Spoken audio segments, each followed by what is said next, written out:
Nanginginig ang mga kamay ni Liza habang hawak ang makapal na papel. Hindi ito ordinaryong papel. Mabigat ito opisyal at may nakatatak na logo ng isang kumpanyang parang pangalan pa lang ay kayang siyang durugin, Fortaleza Land Development. Sa itaas nakasulat sa malalaki at matatalas na letra ang mga salitang dumurog sa anumang natitirang pag-asa sa kanyang puso. Final Notice of Eviction. 7 araw. Iyon ang ibinibigay nila sa kanya. 7 araw para lisanin ang nag-iisang mundo na kilala niya ang bahay na itinayo ng kanyang mga ninuno, ang lupang diniligan ng pawis at dugo ng kanyang ama, ang lugar kung saan niya binuo ang kanyang mga pangarap kasama ang yumaong asawa. Naigutom na po ako. Basag ng munting tinig ni Enzo, ang kanyang 7 taong gulang na anak, habang hinihila ang dulo ng luma niyang bestida. Agad na itinago ni Liza ang sulat sa ilalim ng isang paso ng halaman bago humarap sa anak na may pilit na ngiti. Malapit na maluto ang sinigang anak. Sandali na lang ha. Ngunit alam nilang pareho na ang sinigang na yon ay halos sabaw na lang at ilang piraso ng kangkong na pinitas niya sa likod bahay.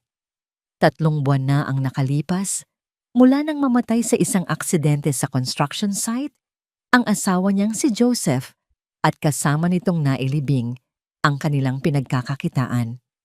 Ngayon ang paglalabada at paminsan-minsang pagtitinda ng gulay sa palengke ay halos hindi sumasapat para sa kanilang 3 anak. Si Zoe, ang kanyang panganay, na 10 taong gulang, ay tahimik na nagwawali sa sahig na kawayan. Sa kanyang mga mata, nakikita ni Liza ang pag-aalalang hindi dapat pasan ng isang bata. Si Leah naman, ang bunso niyang 5 taong gulang, ay mahimbing na natutulog sa isang lumang banig, walang kamalay-malay sa unos na paparating sa kanilang buhay. Ang kanilang maliit na bahay kubo na nakatayo malapit sa dalampasigan ng Batangas ay pag-aari ng kanilang pamilya sa loob ng maraming henerasyon. Ngunit 1 taon na ang nakalipas, nabili ng Fortaleza Land Development ang halos lahat ng lupa sa kanilang lugar. Isang marangyang 5-star resort ang plano nilang itayo.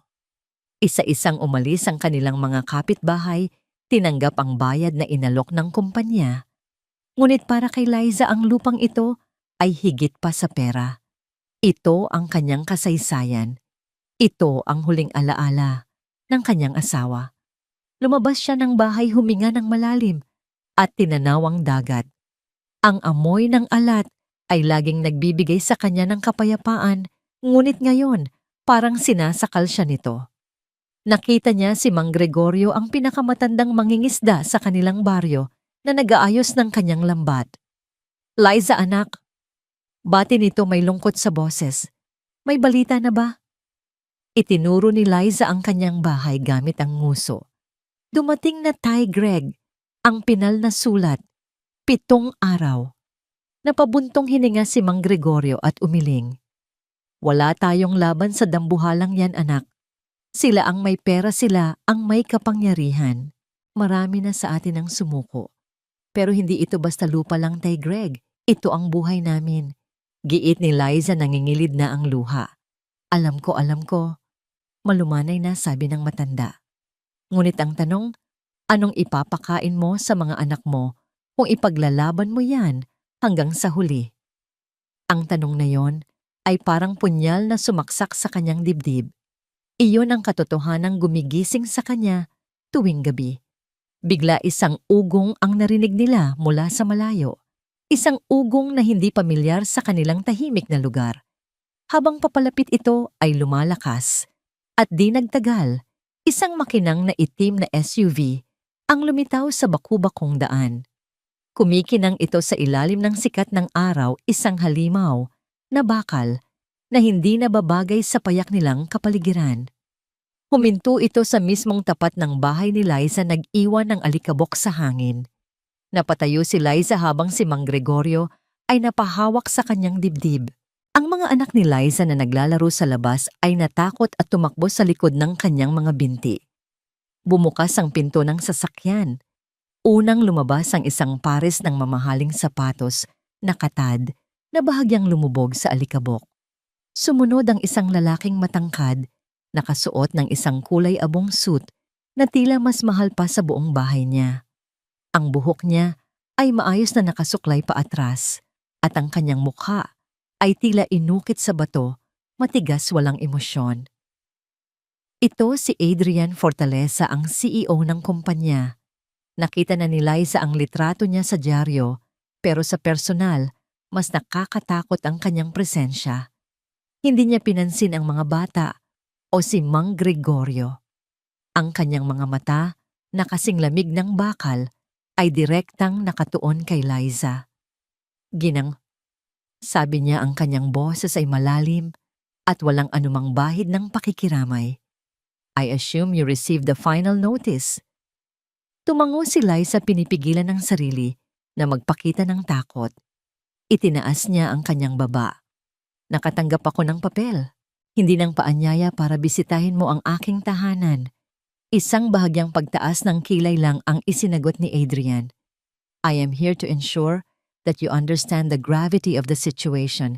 This is not a negotiation. The project will proceed as scheduled. At paano kami? Sumbat ni Liza, ang kanyang boses ay nagsisimulang manginig sa galit at kawalan ng pag-asa. Paano ang mga anak ko? Itatapon niyo na lang kami na parang basura. That is not my concern. Malamig niyang tugon. The law is on my side. I bought this land legally. Binigyan ko kayo ng sapat na panahon at alok na mas mataas pa sa halaga ng lupa ninyo. Hindi na bibili ng pera ang lahat, Ginoong Fortaleza. Halos pabulong na, sabi ni Liza. Ang tahanan na ito, dito namatay ang asawa ko. Dito unang tumawa ang bunso ko. Bawat sulok nito ay may alaala. Sa unang pagkakataon, tila may nagbago sa mga mata ni Adrian. Isang saglit na kislap ng isang bagay na hindi mabasa ni Liza. Ngunit nawala rin ito agad. Memories don't build economic zones, ma'am. Sabi niya habang inaayos ang kanyang mamahaling relos. I am giving you 7 days. If the property is not vacated by then, my team will proceed with the demolition, with or without your cooperation. Tumalikod na siya at nagsimulang maglakad pabalik sa kanyang sasakyan na para bang tapos na ang usapan at si Liza ay isa lamang maliit na aberya sa kanyang malaking plano. Ang pag-alis niya ay kasing bilis ng kanyang pagdating. Iniwan silang nilalamon ng alikabok at ng bigat ng kanyang mga salita. Niyakap ni Liza ang kanyang mga anak. Ang mga luhang kanina pa niya pinipigilan ay malaya nang bumagsak sa kanilang mga buhok. Nakatingin siya sa papalayong sasakyan, isang itim na tuldok sa abot tanaw na kumakatawan sa lahat ng kanyang kinatatakutan. 7 araw, bulong niya sa hangin. Ang mga salitang iyon ay umalingaw sa kanyang isipan, isang hatol na nagbabadya ng katapusan ng lahat ng mayroon siya. Pagkaalis ng itim na SUV, ang alikabok na iniwan nito ay dahan-dahang bumagsak na, tila kumot ng abo na tumabon sa kanilang pag-asa. Nananatiling nakayakap si Liza sa kanyang 2 anak, habang ang bunso niyang si Leah ay kumawala at humakbang pasulong. Tumingala ang bata sa landas, na tinahak ng sasakyan. Ang kanyang mga mata ay puno ng inosenteng pagtataka. Humarap siya sa kanyang ina at nagtanong sa matinis nitong boses, isang tanong na simple ngunit kasing bigat ng bato. Nay, bakit po niya kukunin ang bahay natin? Masama po ba tayong tao? Ang tanong na yon ang tuluyang nagpabagsak sa lahat ng pader na itinatayo ni Liza. Lumuhod siya at niyakap ng mahigpit ang bunso. Hindi, anak. Hindi tayo masama. Halos pautal niyang sabi habang hinahagka ng buhok. Buhok nito na amoy araw. Hindi ko hahayaang mawala ang bahay natin, pangako. Ngunit sa loob-loob niya ang pangakong iyon ay hungkag. Sa loob ng marangyang sasakyan, ang katahimikan ay halos nakakabingi. Si Adrian Fortaleza ay nakatingin sa labas ng bintana, ngunit hindi ang mga puno ng niyog o ang asul na dagat ang kanyang nakikita. Sa bawat pagpikit ng kanyang mga mata, ang nakikita niya ay ang mukha ng munting batang babae, ang mga mata nitong puno ng tanong. Bakit po niya kukunin ang bahay natin? Ang boses na yon ay umalingaw-ngaw sa kanyang isipan, isang matinis na tunog na bumasag sa nagyayelong pader na matagal na niyang itinayo sa paligid ng kanyang puso. Ipinikit niya ang kanyang mga mata ng mariin. Bigla ang mukha ni Leah ay nag-iba, naging mukha ng isa pang batang babae mula sa nakaraan. Ang kanyang sariling anak na babae si Angela na kinuha ng lagnat 10 taon na ang nakalipas. Ganoon din ang mga mata, ganoon din ka-inosente. Sir, diretso na po tayo sa opisina. Tanong ng kanyang driver, binasag ang katahimikan. Hindi sumagot si Adrian. Kinuha niya ang kanyang telepono at tiningnan ang schedule, mga pulong, mga numero, mga kontrata, mga bagay na dati nagbibigay buhay sa kanya ngunit ngayon ay tila walang kabuluhan. Kanselahin mo lahat ng appointments ko ngayong hapon. Utos niya, ang kanyang boses ay bahagyang paos. Iuwi mo ako. Ang kanyang mansyon ay malawak at malamig, isang monumento ng kanyang tagumpay at ng kanyang kalungkutan. Pumasok siya at sinalubong siya ng nakakabinging katahimikan. Nagbuhos siya ng isang baso ng whiskey, ngunit hindi niya ito ininom. Tumayo siya sa harap ng malawak na bintanang salamin na nakatanaw sa perpekto niyang hardin. Lahat ng ito, ang yaman, ang kapangyarihan, itinayo niya ito para takasan ang sakit. Ginawa niyang abala ang sarili sa pagpapalago ng kanyang imperyo para hindi niya marinig ang mga multo ng nakaraan. Ngunit ngayon, isang babaeng may marusing na damit at 3 anak ang nagawang gisingin ang lahat ng yon sa isang iglap lang. Hindi siya nakatulog ng gabing iyon. Ang imahe ng mag-iinang, magkakayakap, ang determinasyon sa mga mata ni Liza, ang takot sa mga mata ng mga bata. Para itong lason na unti-unting kumakalat sa kanyang sistema. Kinabukasan, bago pa man sumikat ang araw, gumawa siya ng isang desisyon. Isang desisyon na labag sa lahat ng kanyang business instincts. Isang desisyon na hindi niya maintindihan. Tinawagan niya ang kanyang driver. Ihanda mo ang sasakyan. Babalik tayo sa Batangas. Nagulat si Liza nang makita ang itim na SUV na muling huminto sa tapat ng kanyang bahay. Katatapos lang niyang pakainin ng almusal ang mga bata. Agad siyang kinabahan.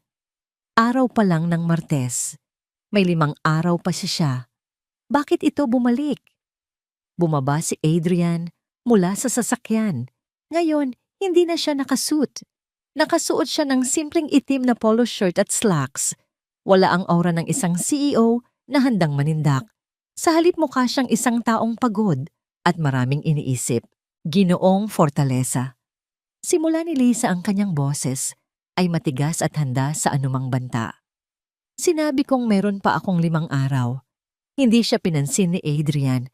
Sa halip, iginala niya ang kanyang paningin sa paligid, sa maliit na bakuran, sa mga paso ng halaman na may tanim na sili, sa mga lumang tsinelas na nakakalat sa may pintuan. Nasaan ang mga anak mo? Tanong niya, mas malumanay ang boses kaysa kahapon. Nasa loob, mabilis na sagot ni Liza na tila isang inahing manok na poprotekta sa kanyang mga sisiw. Anong kailangan niyo sa kanila? Tumingin si Adrian sa kanya at sa pagkakataong ito, nakita ni Liza ang isang bagay na kakaiba sa mga mata nito. Hindi na ito kasing lamig ng bakal. Mayroon itong bahid ng pagod o marahil pagsisisi. Hindi sila ang kailangan ko, sabi ni Adrian bago huminga ng malalim. Tila kinukuha niya ang lahat ng kanyang lakas para sabihin ang susunod. Ikaw. Napakunot ang noo ni Liza. Ako. May alok ako para sa'yo. Diretsong sabi ni Adrian. Napatawa si Liza ng mapakla. Alok? Anong klaseng alok? Mas malaking bayad para lisanin ko ang aking tahanan. Pasensya na, pero hindi. Hindi putol ni Adrian. Isang trabaho. Natigilan si Liza. Trabaho. Ang mansyon ko. Paliwanag ni Adrian. Malaki iyon. Tahimik, walang buhay. Matagal nang wala itong tagapamahala. Kailangan ko ng isang house manager. Isang taong mag-aasikaso sa bahay sa mga katulong sa kusina. Isang taong magbibigay buhay muli sa lugar na yon. Tinitigan siya ni Liza na para bang nababaliw na ito. At sa dinami-rami ng tao sa mundo, ako ang inaalok nyo. Ang babaeng sinusubukan nyong palayasin. Ito ang alok. Pagpapatuloy ni Adrian, hindi pinapansin ang sarkasmo sa boses ni Liza. Ikaw at ang iyong mga anak ay maaaring tumira sa aking property. May isang maliit na bahay doon para sa foreman na matagal nang bakante. Maayos iyon, may 2 kwarto at sariling kusina. Bilang kapalit magtatrabaho ka bilang tagapamahala sa mansyon. Bibigyan kita ng sapat na sahod. Ang mga anak mo ay makakapag-aral sa pribadong eskwelahan sa bayan. Magkakaroon sila ng maayos na pagkain-damit at higit sa lahat isang bubong na hindi ko ipagigiba. Ang mundo ni Liza ay tila huminto sa pag-ikot. Ang alok ay hindi ka panipaniwala. Isang bitag ba ito? Isang uri ng masamang biro. Bakit? Iyon lang ang salitang lumabas sa kanyang bibig. Bakit niyo ito ginagawa? Nag-iwas ng tingin si Adrian at tumingin sa dagat. Sabihin na lang natin na mayroon kang isang bagay na matagal ko nang hinahanap at mayroon akong solusyon sa problema mo. It's a business proposition. Pareho tayong makikinabang. Katahimikan. Tanging ang tunog lang ng alon at ang tibok ng puso ni Liza ang maririnig. Tiningnan niya ang pinto ng kanyang bahay kubo kung saan naroon ang kanyang mga anak, ang kanyang buong mundo. Inisip niya ang kanilang mga tiyan, na walang laman ang kanilang kinabukasan, na walang kasiguraduhan. Ang lalaking ito, ang kanilang kalaban. Ang demonyong sumisira sa kanilang buhay. Ngunit ngayon, inaabutan siya nito ng isang lubid para makaahon sa kumunoy. Isang lubid na maaaring may lason.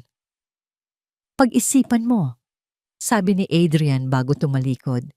Babalik ako bukas para sa iyong sagot. Naiwan si Liza na nakatayo roon, tulala habang ang alok ng lalaki ay umuulit-ulit sa kanyang isipan. Isang alok na maaaring maging kanilang kaligtasan o ang simula ng isang mas malalang bangungot. Ang desisyon ay nasa kanyang mga kamay at hindi niya alam kung alin ang mas nakakatakot, ang tumanggi o ang pumayag. Ang bakal na tarangkahan ng mansyon ng mga fortaleza ay dambuhala at nakakatakot, tila bibig ng isang halimaw na handang lumamon sa kanila ng buo. Dahan-dahang bumukas ito nang walang ingay at habang pumapasok ang sasakyan, sa malawak na driveway ang 3 bata ay napanganga. Wow, bulong ni Lia, ang muka ay nakadikit sa bintana. Naipalasyo po ba ito? Hindi makasagot si Liza. Ang salitang mansyon ay kulang para ilarawan ang nakikita niya. Ang istruktura ay moderno gawa sa salamin at konkreto na papalibutan ng hardin na mas malawak pa sa buong baryo nila. Bawat damo ay tila sinukat, bawat halaman ay nasa perpektong pwesto. Malamig, perpekto, walang kaluluwa. Pagbaba nila, sinalubong sila ng isang babaeng nasa mga 50 anyos, nakasuot ng plansadong uniforme. Ang buhok nito ay nakapusod ng mahigpit at ang kanyang mukha ay walang emosyon. Ako si Puring ang mayordoma. Sabi nito, ang boses ay matigas at formal. Tiningnan niya si Liza mula ulo hanggang paa, isang mabilis na sulyap na puno ng paghatol. Sumunod kayo sa akin. Ihahatid ko kayo sa tinutukoy na foreman's cottage. Ang cottage ay mas malaki at mas matibay pa sa dati nilang bahay. May 2 itong silid, maliit na sala at kusinang may gripo na may tumutulong tubig. Para sa mga bata, isa itong paraiso. Agad silang nagtakbuhan sa loob, tuwang-tuwa sa malilinis na kama na may malalambot na kutsyon. Ngunit para kay Liza, Ang bawat sulok ng lugar na ito ay isang paalala na sila ay mga dayuhan, mga basahan sa gitna ng isang palasyo. Kinabukasan sinimulan ni Liza ang kanyang trabaho.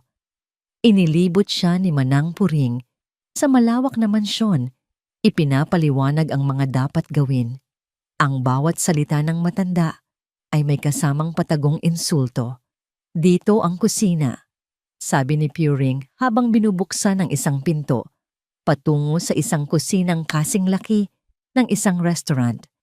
Kumpleto sa gamit. Marunong ka bang gumamit ng mga ito? O baka sanay ka lang sa kalande kahoy? Hindi sumagot si Liza. Tiniis niya ang bawat masasakit na salita. Para sa kanyang mga anak, kakayanin niya ang lahat. Ang kanyang unang gawain ay iorganisa ang library. Libo-libong libro ang nakahilera sa mga istanteng abot-langit. Habang nag-aalis siya ng alikabok, naramdaman niya ang bigat ng kalungkutan sa silid. Ang bawat libro, bawat muebles, ay tila nababalot sa alaala ng isang pamilyang nawala. Sa ikatlong araw, isang pamilyar na boses ang tumawag sa kanya mula sa labas ng cottage. Si Mang Gregorio. May dala itong isang bayong ng mga bagong huling isda. "Kamusta ka na, anak?" Tanong ng matanda. Ang mga mata ay puno ng pag-aalala. "Mabuti naman po, Tay Greg." Sagot ni Liza, ngunit alam niyang hindi siya kayang magsinungaling sa matanda. Pumasok si Mang Gregorio at umupo sa maliit na silya. "Ang buong baryo, Liza, ikaw ang pinag-uusapan. May mga nagsasabing nagpagamit ka sa kalaban. May mga nagsasabing ipinagpalit mo ang dangal natin para sa pera." "Wala po akong ipinagpalit." Depensa ni Liza, nanginginig ang boses. "Ginagawa ko po ito para sa mga anak ko, para may pagkain sila, para makapag-aral sila." "Alam ko." Malumanay na sabi ni Mang Gregorio. Hinawakan nito ang kamay niya. "Hindi kita hinuhusgahan, anak. Nag-aalala lang ako. Baka sa pag-iwas mo sa apoy sa nagbabagang uling ka naman napunta. Mag-iingat ka sa lugar na ito. Ang mga taong mayayaman, iba ang kanilang laro." Ang mga salita ni Mang Gregorio ay tumagos sa kanyang puso. Nang gabing iyon, habang natutulog na ang kanyang mga anak, nagpasya siyang gawin ang isang bagay na hindi iniutos sa kanya. Pumasok siya sa malaking kusina ng mansyon at nagsimulang magluto. Isang simpleng sinigang na baboy, ang paboritong pagkain ng yumaon niyang asawa. Ang amoy ng sampalok at sabaw na kumukulo ay unti-unting pumuno sa malamig at tahimik na bahay. Hindi niya alam na umuwi na pala si Adrian. Karaniwan dumidiretso ito sa kanyang opisina o kumakain mag-isa sa kanyang kwarto. Ngunit ngayon, ang pamilyar na amoy ay tila humila sa kanya pababa. Natigilan si Liza nang makita niya itong nakatayo sa may pinto ng kusina, nakatingin sa kanya. "Anong ginagawa mo?" tanong ni Adrian, ngunit walang galit sa kanyang boses. "Pasensya na po, sir." Nauutal na, sabi ni Liza. "Nagluto lang po ako ng hapunan. Para sa amin. Naisip ko lang na baka hindi ako kumakain yan." Putol nito at akmang tatalikod. Ngunit huminto ito. Tumingin ito sa kumukulong kaldero at sa isang iglap, isang malayong alaala ang kumislap sa kanyang mga mata. Pero mabango. Naglakas loob si Liza. "Gusto niyo po bang tikman, sir, kahit isang mangkok lang?" Ilang segundo itong hindi kumibo. Pagkatapos sa ikinagulat ni Liza at ng iba pang katulong na nakarinig, tumango ito. Sa unang pagkakataon sa loob ng maraming taon, umupo si Adrian Fortaleza sa mahabang lamesa ng kanyang dining hall. Inihain ni Liza ang isang mangkok ng mainit na sinigang. Tahimik itong kumain, walang nagsasalita. Tanging ang tunog ng kutsara at tinidor ang maririnig. Pagkatapos ng unang subo, huminto si Adrian. Ipinikit niya ang kanyang mga mata. Nang imulat niya ito, tumingin siya kay Liza. Walang salitang namutawi sa kanyang bibig, ngunit sapat na ang nakita ni Liza sa kanyang mga mata, isang pagkasabik sa isang bagay na matagal nang nawala. Isang paghahanap sa init ng isang tunay na tahanan. Humigop siyang muli at muli hanggang sa maubos ang laman ng mangkok. Sa sandaling iyon, ang malamig na mansyon ay tila bahagyang uminit. Ang pader sa pagitan ng amo at ng bagong tagapamahala ay bahagyang gumuho. Ngunit habang si Liza ay nakakaramdam ng isang munting sinag ng pag-asa, isang tunog ng rumaragasang sports car ang bumasag sa katahimikan sa labas. Maya-maya lang bumukas ang pinto at isang babae ang pumasok na tila pag-aari niya ang lugar. Napakaganda niya. Nakasuot ng isang pulang bestida na hapit sa kanyang katawan, ang kanyang buhok ay perpektong nakaayos at ang kanyang mga labi ay pininturahan ng kulay dugo. Siya si Vanessa, ang anak ng dating business partner ng ama ni Adrian, isang babaeng lumaki sa yaman at karangyaan. Adrian darling, bati niya, ang boses ay matamis, ngunit may talim. I was in the area and thought I'd surprise you. Ngunit ang kanyang namngiti ay naglaho nang makita niya si Liza na nakatayo, malapit sa lamesa, hawak ang mangkok na pinagkainan ni Adrian. Tumingin si Vanessa mula kay Adrian patungo kay Liza at pabalik. Ang kanyang mga mata na kanina'y nangaakit ay biglang nagliyab. Hindi ito tingin ng pagtataka. Ito ay tingin ng isang agila na nakakita ng isang ahas sa kanyang pugad. Isang tingin na nagsasabing, "Sino ka? At anong ginagawa mo sa teritoryo ko?" Ang nangiti ni Vanessa ay kasing tamis ng lason. Lumapit ito kay Adrian, ipinulupot ang braso sa binata na para bang matagal na silang hindi nagkita, ngunit ang kanyang mga mata ay nanatiling nakatutok kay Liza. Adrian darling, hindi mo man lang sinabi sa akin na may bago ka palang katulong. Sabi niya, ang salitang katulong ay idiniin niya ng may halong panunuya at mukhang marunong magluto ng pagkain ng mahihirap. Naramdaman ni Liza na namula ang kanyang mukha. Naramdaman niya ang tingin ng ibang mga kasambahay. Sa isang iglap siya ay muling naging ang babaeng marusing mula sa dalampasigan. Hindi komportable si Adrian sa sitwasyon. Dahan-dahan niyang inalis ang pagkakapulupot ng braso ni Vanessa. Liza is the new house manager, Vanessa, at masarap ang luto niya.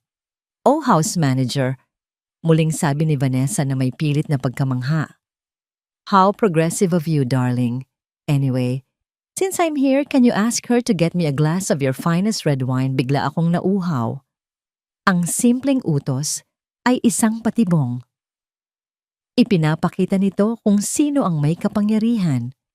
Walang nagawa si Liza, kundi tumango, kumuha ng isang mamahaling bote ng alak mula sa wine cellar at nagsalin sa isang eleganteng kopita. Habang papalapit siya para iabot ito kay Vanessa, biglang gumalaw ang babae.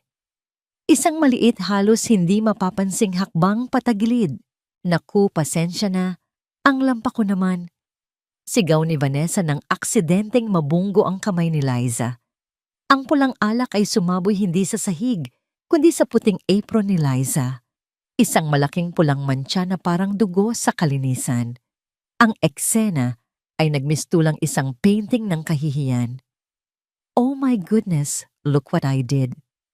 Sabi ni Vanessa, ang kanyang mga mata ay nagpapanggap na nag-aalala, ngunit sa ilalim nito ay may kislap ng tagumpay.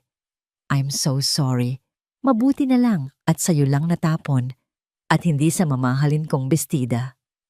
Nanliit si Liza sa kanyang kinatatayuan. Gusto niyang sumagot, gusto niyang sabihing sinadya iyon, ngunit alam niyang walang maniniwala sa kanya. Yumuko na lang siya. "Okay lang po, ma'am. Lalamnan ko na lang po ulit ang inyong kopita." Ngunit si Adrian ang sumagot. "Huwag na, Liza. Umuwi ka na at magpalit. Ako na ang bahala dito." Ang kanyang boses ay kalmado, ngunit may diin ng inis na nakatutok kay Vanessa. Ang insidenteng iyon ang naging simula ng isang digmaang walang sigawan, ngunit puno ng nakakalasong pananahimik at matatalim na tingin. Pagkaalis ni Vanessa, iniwan nito ang isang tensyon na halos hinihiwa ang hangin. Si Adrian, sa halip na bumalik sa kanyang pag-iisa, ay lumapit kay Liza. "Pasensya ka na roon." Sabi niya, ang boses ay mababa at may bahid ng hiya. Vanessa can be difficult. Isang simpleng tango lang ang isinagot ni Liza. Ngunit sa loob niya ang maliit na paghingi ng tawad na yon ay mas malakas pa sa anumang sigaw. Ito ang unang pagkakataon na naramdaman niyang nakita siya ng lalaki bilang isang tao, hindi lang bilang isang problema o isang empleyado. Sa mga sumunod na linggo, isang hindi inaasahang routine ang nabuo. Si Adrian ay nagsimulang umuwi ng mas maaga. Hindi na siya nagkukulong sa kanyang opisina. Madalas makikita niya itong nakatayo sa may hardin tahimik na pinapanood ang mga bata habang naglalaro. Isang hapon nakita ni Liza si Enzo na nakakunot ang noo habang nakaharap sa kanyang notebook ng math. Lumapit si Adrian sa bata. "May problema ba, kampiyon?" "Hindi ko po maintindihan, sir," sabi ni Enzo nahihiya. Sa ikinagulat ni Liza, umupo si Adrian sa tabi ng kanyang anak. Kinuha nito ang lapis at sa isang malinis na papel, matiyagan nitong ipinaliwanag ang leksyon sa paraang maiintindihan ng isang bata. Pinapanood sila ni Liza mula sa bintana ng kusina. Ang kanyang puso ay sabay na pinipiga at pinapalambot. Ang lalaking muntik nang magwasak sa kanilang tahanan ay siya ngayong nagtatayo ng pundasyon ng kaalaman para sa kanyang anak. Ang pinakabumabali sa kanyang puso ay ang unti-unting paglapit ni Leah kay Adrian. Isang gabi, habang nagbabasa si Adrian ng mga papeles sa sala, lumapit ang bunso na may dalang picture book. "Basahan mo ko, Tito Pogi," sabi ni Leah gamit ang pangalang siya mismo ang nag-imbento. Natigilan si Adrian. Ang kanyang buong katawan ay nanigas. Matagal siyang nakatitig sa libro na para bang isa itong ahas.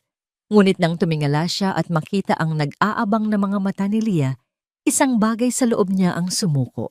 Kinuha niya ang libro, kinandong ang bata. At sa isang boses na malalim, ngunit dahan-dahan, nagsimula siyang magbasa. Narinig ni Liza ang lahat mula sa pasilyo. Ang boses ni Adrian, na karaniwang puno ng awtoridad at lamig, ay naging malumanay. Bawat salita ay binibigkas niya ng may pag-iingat na para bang isang sagradong ritual. Napasandal si Liza sa pader, hindi namamalayang may mga luha na palang dumadaloy sa kanyang pisngi. Mga luhang dala ng pasasalamat pagkalito at isang damdaming mapanganib na hindi niya dapat maramdaman. Ngunit hindi lang si Liza ang nakapansin sa mga pagbabagong ito. Si Manang Puring at ang ilang mga kasambahay na matapat kay Vanessa ay nagmamasid din. At si Vanessa na palaging nakakahanap ng dahilan para dumalaw ay nakita ang lahat. Nakita niya ang paraan ng pagtingin ni Adrian sa mga bata. Nakita niya ang unti-unting paglambot sa mga mata nito kapag nasa paligid si Liza. At nagsimula siyang maghasik ng lason. "Kawawa naman si Sir Adrian," maririnig ni Liza na ibinubulong ni Vanessa sa mga katulong habang nagkakape sa hardin. "He's so lonely, kaya siguro kahit sino na lang ang pinagtitiwalaan niya. It makes him vulnerable." Madaling samantalahin ng mga taong desperado. Ang mga salita ay hindi direktang para sa kanya, ngunit bawat isa ay parang karayom na tumutusok sa kanyang pagkatao. Isang gabing malalim hindi makatulog si Liza. Bumaba siya sa kusina para uminom ng tubig nang mapansin niyang may ilaw sa library. Sumilip siya at nakita si Adrian na nakatayo, nakatalikod. Hawak ang isang naka-frame na litrato. Akmang aalis na sana siya nang magsalita ito, hindi lumilingon. "Alam kong nariyan ka, Liza." Pumasok siya ng dahan-dahan. "Pasensya na po, sir. Hindi ko po sinasadyang."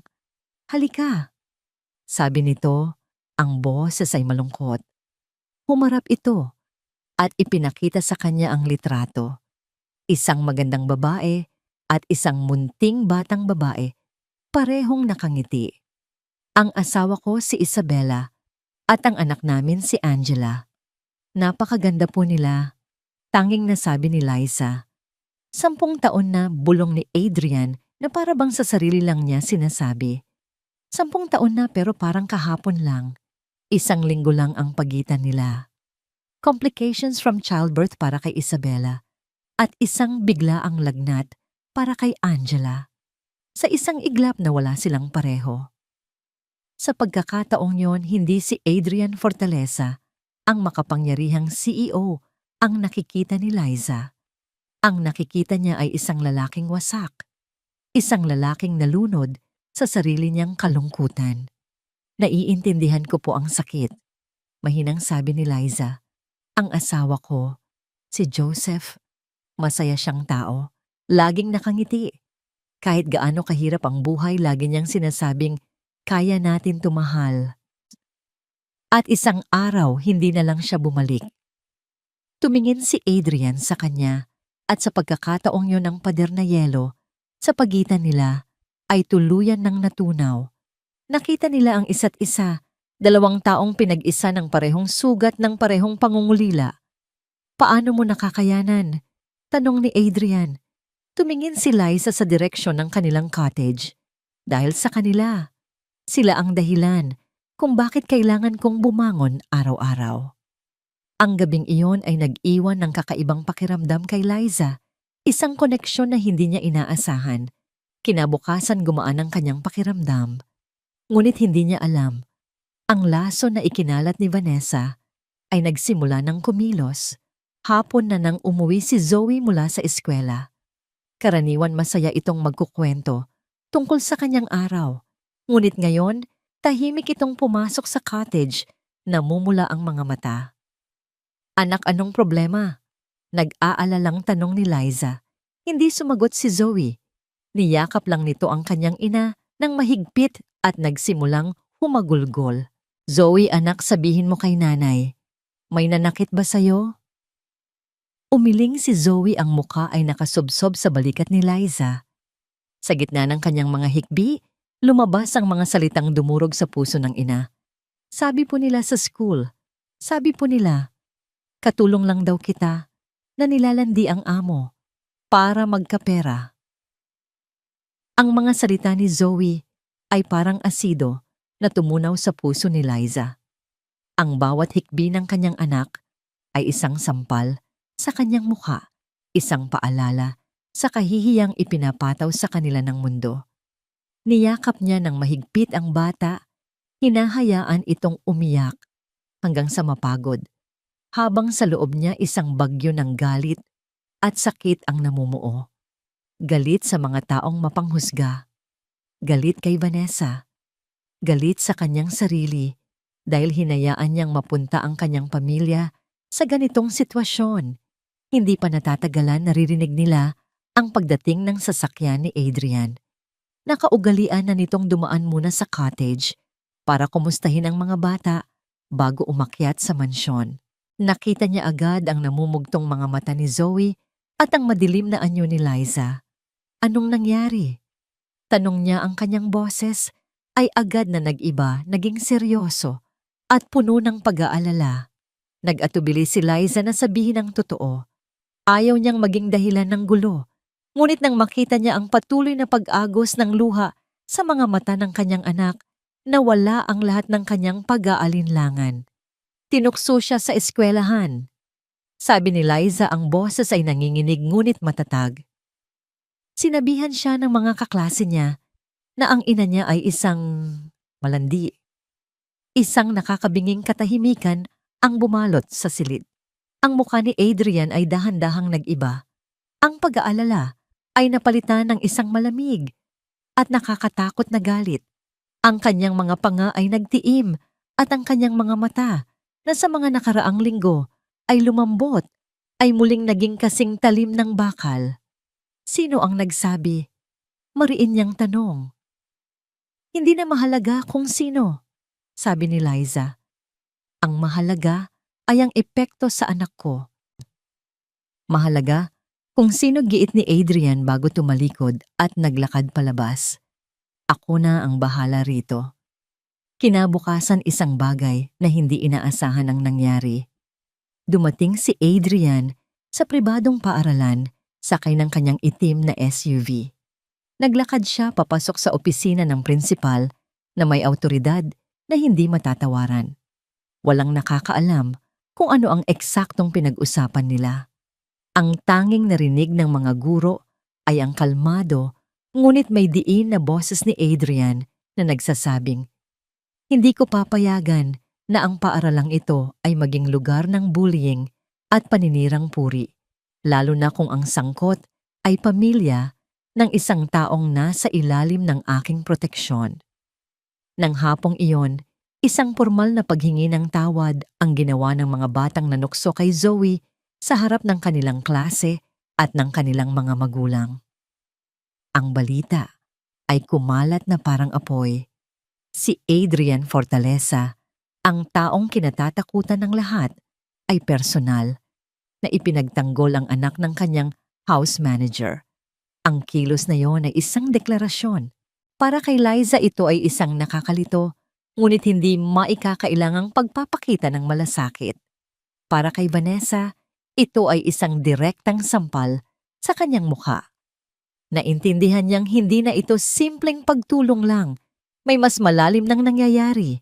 Dumating ang tag-ulan. Ang malalakas na buhos ng ulan ay tila naghuhugas sa alikabok ng tag-araw, ngunit kasabay nito ay nagdadala ng kakaibang kalungkutan. Isang gabing Biyernes, habang mahimbing nang natutulog ang mga bata, isang malakas na kulog ang yumanig sa buong kabahayan na sinundan ng biglaang pagkawala ng kuryente. Ang buong mansyon ay binalot ng kadiliman. Kumuha si Liza ng kandila at sinindihan ito.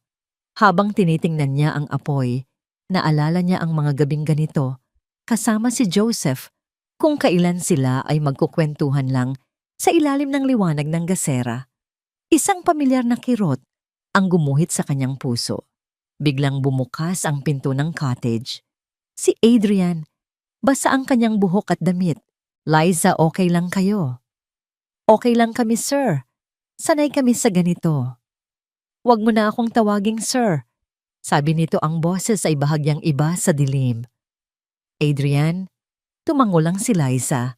Ang liwanag ng kandila ay lumilikha ng mga anino sa mukha ni Adrian, nagpapalambot sa kanyang matitigas na tampok. "Kumain ka na ba?" tanong ni Liza. Umiling ito. "Hindi pa. Galing ako sa isang meeting. Nawalan ng kuryente sa buong lugar. May natira pa akong adobo. Gusto mo?" Naupo sila sa maliit na lamesa sa harap ng isang plato ng adobong manok at kanin sa ilalim ng nag-iisang liwanag ng kandila. Ang ulan sa labas ay malakas na tila lumilikha ng isang maliit na mundo para lamang sa kanilang dalawa. Nagkwentuhan sila tungkol sa mga pangarap ni Liza para sa kanyang mga anak. Tungkol sa kalungkutan ni Adrian sa kanyang malaking bahay. Walang halong pagkukunwari, walang pader sa pagitan ng amo at empleyado. Dalawang kaluluwa lang na naghahanap ng koneksyon. "Hindi ko alam kung anong nangyayari sa akin, Liza." Pag-amin ni Adrian, ang kanyang mga mata ay nakatitig sa apoy ng kandila. "Sa loob ng 10 taon ang buhay ko ay numero at kontrata lang. Ngayon hinahanap-hanap ko ang pag-uwi. Hinahanap ko ang ingay ng mga anak mo. Hinahanap kita." Ang kanyang huling mga salita ay parang isang bulong, ngunit umalingaw-ngaw ito sa buong pagkatao ni Liza. Itinaas niya ang kanyang tingin at sinalubong ang mga mata nito. Sa liwanag ng kandila, nakita niya ang isang bagay na matagal na niyang hindi nakikita sa mga mata ng isang lalaki. Isang pagtingin na puno ng paghanga, respeto at isang malalim na pangungulila. "Hindi ito tama, Adrian," sabi ni Liza, ang kanyang boses ay nanginginig. "Langit ka lupa ako. Sasaktan lang natin ang isa't isa." "Paano kung mali ka?" sabi ni Adrian. Dahan-dahan siyang tumayo, lumapit kay Liza at marahang hinawakan ang kanyang pisngi. Ang kanyang kamay ay mainit sa malamig niyang balat. "Paano kung ikaw ang langit na matagal ko nang hinihintay?" Ang puso ni Liza ay kumakarera. Ang isip niya ay sumisigaw ng hindi. Ngunit ang kanyang katawan ay hindi gumagalaw. Ang buong paligid ay tila nawala ang ulan, ang kulog ang mansyon. Tanging sila na lang dalawa, Dahan-dahan inilapit ni Adrian ang kanyang mukha sa kanya. At sa ilalim ng liwanag ng kandila, sa saliw ng malakas na buhos ng ulan, hinalikan niya ito. Isang halik na hindi mapusok, kundi puno ng pag-iingat at pananabik. Isang halik na naglalaman ng 10 taon ng kalungkutan at pag-iisa. Sa unang segundo naniga si Liza, ngunit pagkatapos isang bagay sa loob niya ang sumuko. Ipinikit niya ang kanyang mga mata at tinugon ang halik hinahayaan ng sarili na malunod sa emosyong matagal na niyang ikinaila. Ngunit hindi nila alam sa gitna ng kadiliman sa labas, may isang taong hindi natutulog. Isang taong nagmamasid. Si Vanessa na umalis kanina lang dahil sa ulan ay napilitang bumalik dahil may naiwan siyang importanteng gamit. Ginamit niya ang kanyang duplicate key para makapasok sa tarangkahan. Papunta na sana siya sa mansyon nang makita niya ang liwanag ng kandila mula sa bintana ng cottage. Dahan-dahan siyang lumapit nagtago sa likod ng isang malaking halaman at ang kanyang mga mata ay nanlaki sa kanyang nakita.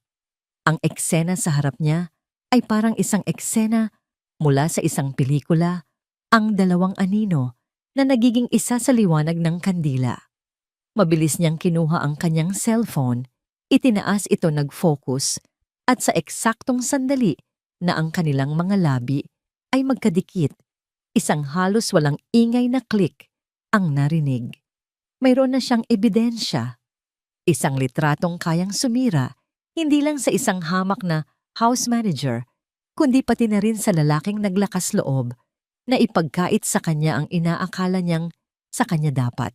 Isang nangiting demonyo ang gumuhit sa mga labi ni Vanessa habang siya ay dahan-dahang umatras sa dilim. Hawak na niya ang bala. Ang kailangan na lang niya ay ang tamang target. At alam na niya kung sino iyon. Si Martin ang pinakakonserbatibo at maimpluwensyang miyembro ng Board of Directors ng Fortaleza Land Development. Ang umaga pagkatapos ng halik ay dumating na may kasamang kakaibang bigat. Ang ulan ay tumila na at ang sikat ng araw ay tila mas matalim. Para kay Liza ang bawat sulok ng mansyon ay isang paalala ng nangyari. Isang lihim na pareho nilang ayaw pag-usapan ngunit hindi rin nila kayang kalimutan. Nag-iwasan sila ng tingin ni Adrian. Ang dating namumuong koneksyon ay napalitan ng isang mahirap na katahimikan na puno ng mga tanong at takot. Samantala sa isang mamahaling coffee shop sa Maynila, inilatag ni Vanessa ang kanyang bitag. "Martin, tito." Sabi niya kay Martin, isang lalaking nasa mga 60 anyos na may buhok na halos puti na at salamin na nagpapahiwatig ng kanyang pagiging istrikto. "Nag-aalala lang talaga ako para kay Adrian." "Anong ibig mong sabihin, Hija?" Tanong ng matandang lalaki habang humihigop ng kape. Alam naman nating lahat kung gaano siya nagdusa at ngayon, tila naliligaw siya ng landas. Malungkot na sabi ni Vanessa. Maingat niyang inilabas ang kanyang telepono. "Ayoko sanang ipakita ito sa iyo, tito, pero bilang isang taong may malasakit sa kumpanya at sa pamangkin ko, kailangan mong malaman." Ipinakita niya ang litrato.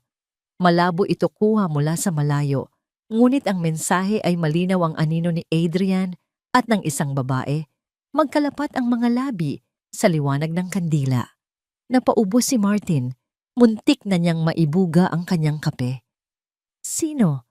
Sino ang babaeng yan? Ang bagong house manager niya. Malumanay na sagot ni Vanessa na tila isang inosenteng tagapagbalita. Ang babaeng pinapalayas niya dati. Ang biyudang may 3 anak. Ang mukha ni Martin ay namula sa galit. Isang eskandalo. Hindi ito katanggap-tanggap. Ang proyektong resort ay nakasalalay sa imahe ng kumpanya, sa reputasyon ni Adrian. Anong sasabihin ng mga invitor kung malaman nila ito? Iyon nga po ang kinatatakutan ko, tito. Sabi ni Vanessa, nagkukunwaring nag-aalala. Kailangan nating gumawa ng paraan bago pa mahuli ang lahat. Kinahapunan tinawagan ni Martin si Adrian para sa isang emergency meeting. Doon sa loob ng malamig na boardroom, hinarap niya ang binata. "Adrian, ano itong nababalitaan ko? Sigaw ni Martin, inilapag ang isang nakaprint na kopya ng litrato sa lamesa. Isang relasyon sa isang empleyado, sa isang babaeng.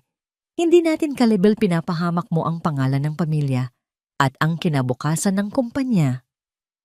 Nagulat si Adrian, yan hindi dahil sa litrato, kundi dahil sa bilis ng pagkalat nito. Alam niyang si Vanessa lang ang maaaring gumawa nito. Martin, wala kang alam sa... Wala akong gustong malaman. Putol ng matanda. Ayusin mo ito, Adrian. Alisin mo ang babaeng yan sa pamamahay mo at sa buhay mo. Kung hindi, mapipilitan akong magpatawag ng board meeting para pag-usapan ang iyong competence bilang CEO. Ang banta ay malinaw. Ang kinabukasan ng kumpanya, ang proyektong pinaghirapan niya ay nakasabit sa isang sinulid. Ang lason ay hindi huminto doon. Tiniyak ni Vanessa na ang tsismis ay aabot hanggang sa pinakamababang antas ng lipunan. Ang dating mga kapitbahay ni Liza na may inggit sa magandang buhay nito ay madaling naging mga instrumento. Araw ng Sabado, Palengke Day. Nagpaalam si Liza kay Adrian na mamamalengke siya sa bayan para ipagluto ang mga bata ng kanilang mga paborito. Ito ang una niyang paglabas sa komunidad mula nang lumipat siya. Habang naglalakad siya sa masikip at maputik na pasilyo ng palengke, naramdaman niya agad ang pagbabago. Ang mga dating bumabati sa kanya ay umiiwas ng tingin. Ang iba ay nagbubulungan habang siya ay dumadaan. Ayan na siya. Ang swerte naman, no? Isang kindat lang asenso agad. Naku, hindi na yan swerte, te. Diskarte ang tawag dyan. Gamitin ang pagiging biyuda. Pinilit ni Liza na huwag pansinin ang mga salita. Itinuon niya ang kanyang pansin sa pagpili ng gulay, ngunit habang nagbabayad siya sa isang tinderang dati niyang kaibigan, hinarang siya ng isang grupo ng mga babae. Pinangungunahan ito ni Aling Nita, isang kilalang tsismosa sa kanilang lugar na may utang na loob kay Vanessa dahil tinulungan nito ang kanyang anak noon. Uy, si Liza ang reyna ng mansyon. Malakas na sabi ni Aling Nita para marinig ng lahat. Kamusta na ang buhay mayaman? Masarap ba ang tulog sa malambot na kama? Lalo na kung may katabi. Nagtawanan ng mga kasama nito. Wala kayong karapatang pagsalitaan ako ng ganyan. Matigas na sabi ni Liza, mahigpit ang hawak sa kanyang bayong. Aba, nagalit ang madam. Pang-aasar ni Aling Nita. Lumapit ito sa kanya, halos idikit ang mukha nito. Makinig ka, Liza. Akala mo kung sino ka na. Huwag mong isipin na dahil nakatira ka sa mansyon, isa ka na sa kanila. Sa mata namin, isa ka pa ring hamak na byuda na ahas. Inahas mo ang dapat ay para kay Ma'am Vanessa. Hindi totoo yan, sigaw ni Liza. Hindi totoo, sabi ni Aling Nita. At bigla may inilabas itong putik mula sa isang balde sa tabi ng tindahan ng isda. Para sa mga katulad mong makapal ang mukha, eto ang bagay sa'yo. At akmang ipapahid nito ang putik sa mukha ni Liza ng isang bagay sa loob ni Liza ang sumabog. Ang lahat ng sakit, ang lahat ng kahihiyan, ang lahat ng pagtitimpi, lahat ay nawala. Binitiwan niya ang kanyang bayong. Sa tabi niya ay may isang nagtitinda ng palamig na may malaking balde ng malamig na tubig na may yelo. Walang pag-aalinlangan kinuha ni Liza ang balde. Splash! Ang buong laman ng balde, ang malamig na tubig at mga piraso ng yelo ay bumuhos sa ulo ni Aling Nita. Ang babae ay natigilan basang-basa, nanginginig sa gulat at lamig. Ang buong palengke ay natahimik bago sumabog sa sigawan. Walang hiya ka, sigaw ni Aling Nita. At sinugod si Liza. Nagsimula ang isang gulo. Nagtulakan, nagsabunutan. Ang mga paninda ay nagbagsakan. Ang mga tao ay nagumpukan. May sumisigaw, may nanonood lang. Sa gitna ng lahat si Liza na hindi na ang babaeng laging yumuyuko. Si Liza na lumalaban. Ipinagtatanggol niya hindi lang ang kanyang sarili, kundi ang dangal ng kanyang mga anak. Sa gitna ng kaguluhan, isang itim na SUV ang pilit na humahawi sa daan. Huminto ito at mabilis na bumaba si Adrian. Nag-aalala siya. dahil hindi pa umuuwi si Liza, kaya sinundan niya ito. Ang nakita niya ay isang eksenang hindi niya malilimutan si Liza na may gusot na buhok at punit na manggas matapang na nakikipagsigawan sa gitna ng palengke. Tama na. Sigaw ni Adrian ang kanyang boses ay parang kulog na nagpatigil sa lahat. Ang lahat ay napatingin sa kanya. Ang gulo ay biglang huminto. Mabilis na lumapit si Adrian kay Liza. Hinawakan ito sa braso at hinila palayo sa damdong. Halika na, marin niyang sabi. Umalis na tayo dito. Habang isinasakay niya si Liza sa sasakyan, ang mga mata ng lahat ay nasa kanila mga matang puno ng paghusga, inggit at ngayon, takot. Nakita ni Liza ang mukha ni Aling Nita na puno ng galit at pagkatalo. At sa sandaling iyon, alam ni Liza na ang ginawa niya, tama man o mali, ay may malaking kabayaran. Ang digmaan ay hindi na patago. Hayagan na. Ang biyahe pabalik sa mansyon ay binalot ng isang mabigat at nakakabinging katahimikan. Hindi magkatinginan si Liza at Adrian. Si Liza nakatingin sa labas ng bintana, pinipigilan ang mga luhang nagbabadyang tumulo. Ang kanyang katawan ay nanginginig pa rin sa galit at adrenaline. Si Adrian naman, ang mga kamay ay mahigpit na nakahawak sa manibela. Ang kanyang panga ay nagtitiim sa pigil na galit-galit sa mga taong nangapi kay Liza at galit sa sarili dahil alam niyang siya ang dahilan ng lahat ng ito. Pagdating nila sa mansyon, walang salitang namagitan. Dumiretso si Liza sa cottage habang si Adrian naman ay nagkulong sa kanyang opisina. Alam nilang pareho na ang nangyari sa palengke ay hindi lang isang simpleng away. Ito ay isang deklarasyon ng giyera at ang buong komunidad ang kanilang kalaban. Para kay Vanessa, ang balita tungkol sa gulo sa palengke ay musika sa kanyang mga tainga. Ang pagiging palaban ni Liza ay mas nagbigay sa kanya ng dahilan para isagawa ang kanyang huling pinakamasamang plano. Hindi sapat na palabasin si Liza na isang mga agaw. Kailangan niyang wasakin ang pagkatao nito nang walang anumang bahid ng pagdududa. Ginamit niya ang kanyang pera at impluwensya. Nagbayad siya ng isang magaling na investigator na marunong gumawa ng mga pekeng dokumento. Ang kanyang target, ang yumaong asawa ni Liza, si Joseph, isang taong wala na rito para ipagtanggol ang sarili. Makalipas ang isang linggo, kumalat ang isang imbitasyon sa buong komunidad. Isang community meeting na ipinatawag ni Vanessa na gaganapin sa bulwagan ng simbahan. Ang pakay daw ay para pag-usapan ang moralidad at kapayapaan sa kanilang lugar. Isang pakay na marangal sa panlabas ngunit may nakatagong lason sa loob. Tiniyak ni Vanessa na ang mga pinuno ng komunidad ay darating ang pari, ang kapitan ng barangay at si Mang Gregorio na nirerespeto ng lahat. Nakarating ang balita kay Liza. Alam niyang isa itong patibong. Huwag kang pumunta, sabi ni Adrian. Kaya ko silang harapin. Hindi. Matatag na sagot ni Liza. Kung ang pangalan ko at ng yumaon kong asawa ang dudungisan nila, haharapin ko sila. Hindi ako magtatago na parang isang duwag. Dumating sila sa simbahan. Ang bulwagan ay puno ng tao.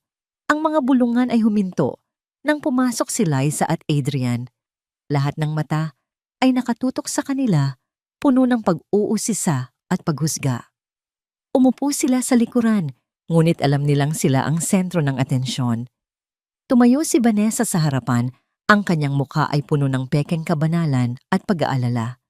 Mga kababayan, nagpapasalamat ako sa inyong pagdalo. Ipinatawag ko ang pulong na ito dahil sa isang mabigat na dahilan. May kinalaman ito sa integridad ng ating komunidad at sa isang taong pinagkatiwalaan nating lahat. Ang kanyang mga mata ay direktang tumama kay Liza. May mga impormasyon akong nakalap. Pagpapatuloy niya habang may inaabot sa kanyang katulong na isang folder. Impormasyon tungkol sa nakaraan ni Ginang Liza at ng kanyang yumaong asawa si Ginoong Joseph. Binuksan niya ang folder at nagsimulang maglabas ng mga dokumento. Ayon sa aking investigasyon, si Ginoong Joseph ay hindi ang ulirang asawa na ating inaakala. Siya ay sangkot sa ilegal na sugal. Isang bulungan ng gulat ang kumalat sa mga tao. Napakapit ng mahigpit si Liza sa braso ng upuan. Sinungaling. Gusto niyang isigaw ngunit walang boses na lumalabas. Narito. Sabi ni Vanessa, itinaas ang isang pekeng dokumento na may logo ng pulisya. Isang police report mula sa Maynila na nagsasabing nahuli siya sa isang raid ng sugalan. Nakalaya lang siya dahil sa piyansa na hindi niya binayaran.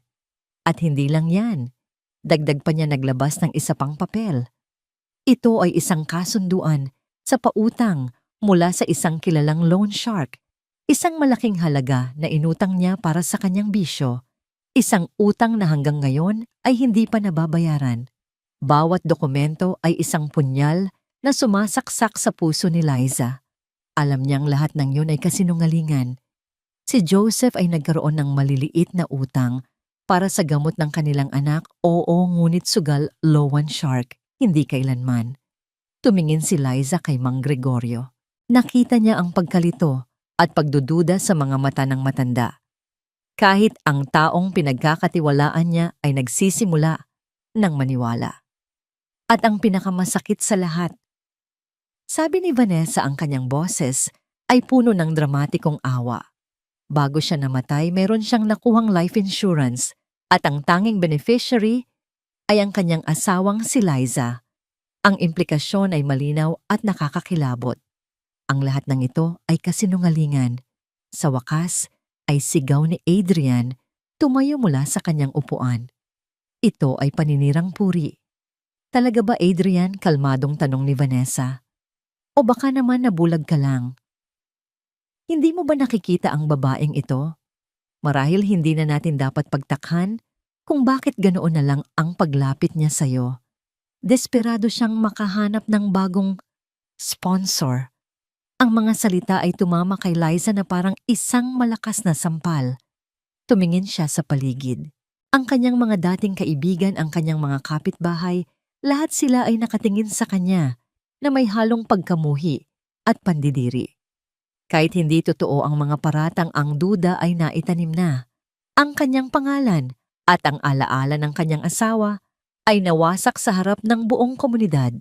Nakita niya ang hinaharap. Ang kanyang mga anak muling tutuksuhin sa eskwela, hindi na bilang anak ng malandi, kundi bilang anak ng isang sugugarol at sinungaling.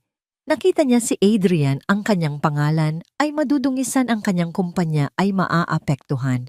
Hindi niya ito papayagan. Sa isang iglap ng nakakabinging kalinawan, alam na niya ang dapat gawin. Dahan-dahan siyang tumayo. Ang kanyang mukha ay putlang-putla, ngunit ang kanyang mga mata ay puno ng isang nakakatakot na determinasyon. Lahat ay natahimik nag-aabang sa kanyang sasabihin. Tumingin siya hindi kay Vanessa kundi sa buong komunidad. Kung ang pag-alis ko sa lugar na ito ang magdudulot ng kapayapaan na inyong hinahanap, sabi niya, ang kanyang boses ay basag ngunit malinaw. Kung ang paglayo ko kay Ginoong Fortaleza ang magpapatunay na wala akong masamang intensyon. Huminga siya ng malalim, pinipiga ang bawat salita mula sa kanyang durog na puso. Aalis kami ng mga anak ko, ngayon din. Ang deklarasyon ni Liza ay bumagsak sa bulwagan na parang isang bomba. Natahimik ang lahat kahit si Vanessa ay natigilan sa bilis ng mga pangyayari. Liza, huwag mong gawin to. Pabulong na sabi ni Adrian, hinawakan ang braso niya. Ngunit marahan itong inalis ni Liza. Tapos na, Adrian. Sabi niya, ang kanyang mga mata ay walang buhay, tila isang basong nabasag na hindi na muling mabubuo. Panalo na sila. Hindi na niya hinintay ang reaksyon ng iba. Tumalikod siya at naglakad palabas ng simbahan. Ang kanyang bawat hakbang ay mabigat na para bang pasan niya ang lahat ng paghusga ng buong mundo. Sumunod si Adrian, ngunit hindi na niya ito mapigilan. Pagdating nila sa cottage, ang mga bata ay masayang naglalaro, walang kamalay-malay, sa bagyong sumira sa buhay ng kanilang ina. Nang makita sila ni Liza isang bagong lakas, ang kanyang naramdaman, ang determinasyong protektahan sila mula sa lason ng komunidad. Zoe Enzolia, tawag niya ang kanyang boses, ay pilit pinapakalma. Mag-empake kayo ng mga damit nyo. Aalis na tayo. Saan po tayo pupunta, Nay? Tanong ni Zoe may pag-aalala sa kanyang muka. Babalik tayo sa dati nating bahay. Pagsisinungaling ni Liza. Sa totoo lang, wala siyang ideya kung saan sila pupunta. Ang alam lang niya ay kailangan nilang umalis. Pumasok si Adrian, sa cottage ang kanyang muka ay puno ng desperasyon. Liza, pakinggan mo ako. Huwag kang padalos-dalos kasi nungalingan ang lahat ng yon. Maghahanap ako ng paraan para patunayan. Paraan? Mapait na tawa ni Liza. Adrian, nakita mo ang mga tingin nila. Narinig mo sila. Kahit patunayan mo pa na santo si Joseph, ang duda ay naitanim na. Mananatili na kaming tsismis at ayokong lumaki ang mga anak ko sa ganoong kapaligiran. Ayokong maranasan nila ang naranasan ni Zoe. Tapos na. Hindi pa ito tapos. Giit ni Adrian, ang kanyang boses ay tumataas. Hindi ako papayag na tapusin mo ito ng ganito. Kumuha si Liza ng isang piraso ng papel at nagsimulang magsulat. Isang maikling liham ng pasasalamat na may kasamang formal na pagbibitiw sa trabaho. Inilapag niya ito sa lamesa. Salamat sa lahat, Adrian. Sabi niya hindi makatingin sa mga mata nito. Salamat sa pagtulong mo sa mga anak ko. Hinding-hindi ko yon makakalimutan. Pero hanggang dito na lang. Kinuha niya ang maliit na bag na naglalaman ng kanilang mga damit at tinawag ang mga bata. Bago pa man makakilos si Adrian, mabilis silang lumabas ng cottage. Isang tricycle na naghihintay sa labas ng tarangkahan na pinara ng isa sa mga usyoserong kapitbahay ang agad nilang sinakyan. Naiwang nakatayo si Adrian. Sa gitna ng cottage, hawak ang sulat. Ang amoy ni Liza at ng mga bata ay nasa hangin pa, ngunit sila ay wala na. Isang nakakabinging katahimikan ang pumalit sa dating masayang ingay. Sa isang iglap, bumalik siya sa dati isang lalaking mag-isa sa isang malaki at walang buhay na bahay. Ngunit sa pagkakataong ito, iba na. Isang apoy ang nagsimulang mag-alab sa loob niya. Isang apoy na hindi nadala ng kalungkutan, kundi ng purong galit. Galit kay Vanessa at determinasyon na hindi siya papatalo. Kinuha niya ang kanyang telepono at tinawagan ang kanyang personal na abogado sa Maynila. Tony, kailangan kita ngayon. Cancel everything. I-book mo ang pinakamagaling na private investigator sa buong Pilipinas. I don't care about the cost. Kailangan kong malaman ang lahat tungkol kay Vanessa, lahat ng baho niya, at kailangan ko ang resulta bago mag-umaga. Sumunod, tinawagan niya ang kanyang pinagkakatiwalaang accountant. Leo, I need a full audit of all accounts connected to Vanessa and her family's company for the past 5 years. Every single transaction. I want it on my desk by 8 a.m. tomorrow. Ginugol ni Adrian ang buong gabi sa kanyang opisina. Hindi siya kumain, hindi siya natulog. Tanging ang itim na kape at ang pagnanais na maibalik si Liza ang nagpatuloy sa kanya. Ang kanyang opisina ay naging isang war room. Mga tawag sa telepono, mga email, mga dokumento. Bandang 3:00 ng madaling araw, dumating ang unang resulta mula sa investigator. Si Vanessa, sa likod ng kanyang imahe bilang isang mayamang socialite, ay baon pala sa utang. Ang kumpanya ng kanyang pamilya ay malapit ng malugi at mayroon siyang malaking pagkakautang sa mga kasino. Bandang 5:00, tumawag ang accountant. Sir Adrian, may nakita po ako. Isang consultancy fee na regular na binabayaran sa isang kumpanyang pag-aari ng pamilya ni Ma'am Vanessa. Malaking halaga. At sa tingin ko, sir, walang tunay na serbisyong nangyayari. Mukhang unti-unti niyang sinisip-sip ang pondo ng kumpanya. Pag-aari, paglustay, desperasyon. Lahat ng piraso ay nagtutugma. 6:00 ng umaga, isang email ang dumating. Mula ito sa investigator. Isang pangalan at isang address sa Maynila. Ang pangalan ng taong gumawa ng mga pekeng dokumento kasama ang isang kopya ng bank transfer mula sa account ni Vanessa. Got you bulong ni Adrian sa sarili. Ngunit kasabay ng tagumpay na ito, isang masamang balita ang dumating. Isang text message mula kay Martin. Adrian, I am calling for an emergency board meeting at 9 a.m. today. The agenda, your immediate resignation. The investors are furious. The scandal is out of control. This is the end of the line. Tiningnan ni Adrian ang orasan. 6:15 a.m. Mayroon siyang wala pang 3 oras para iligtas ang lahat ng kanyang pinaghirapan at para itama ang isang malaking pagkakamali. Kasabay nito nalaman niya mula sa isang impormante na si Vanessa ay nag-book ng flight paalis ng bansa. Flight papuntang Singapore mamayang tanghali. Naghahanda na itong tumakas, dala ang perang ninakaw nito. Ang karera laban sa oras ay nagsimula na. Kailangan niyang harapin ang board pigilan si Vanessa sa pagtakas at higit sa lahat hanapin si Liza bago pa ito tuluyang mawala. Alam niyang iisa lang ang lugar kung saan maaaring magtungo si Liza para humingi ng tulong.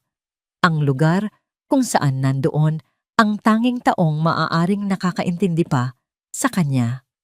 Mang Gregorio. Bulong ni Adrian habang mabilis na kinukuha ang susi ng kanyang sasakyan. Ang kanyang destinasyon, ang maliit na baryo sa tabi ng dagat. Ang kanyang misyon, ang bawiin ang buhay na ninakaw sa kanya.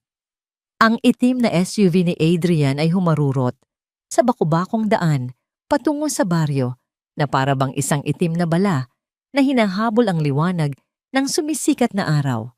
Bawat segundo ay mahalaga. Sa isip niya umuulit-ulit ang imahe ni Liza, ang tapang nito, ang sakit sa mga mata nito, at ang bigat ng desisyon nitong umalis. Natagpuan niya si Mang Gregorio na nag-aayos ng kanyang lambat sa dalampasigan, ang muka ay kulubot sa pag-aalala. Nakita niyo po ba sila?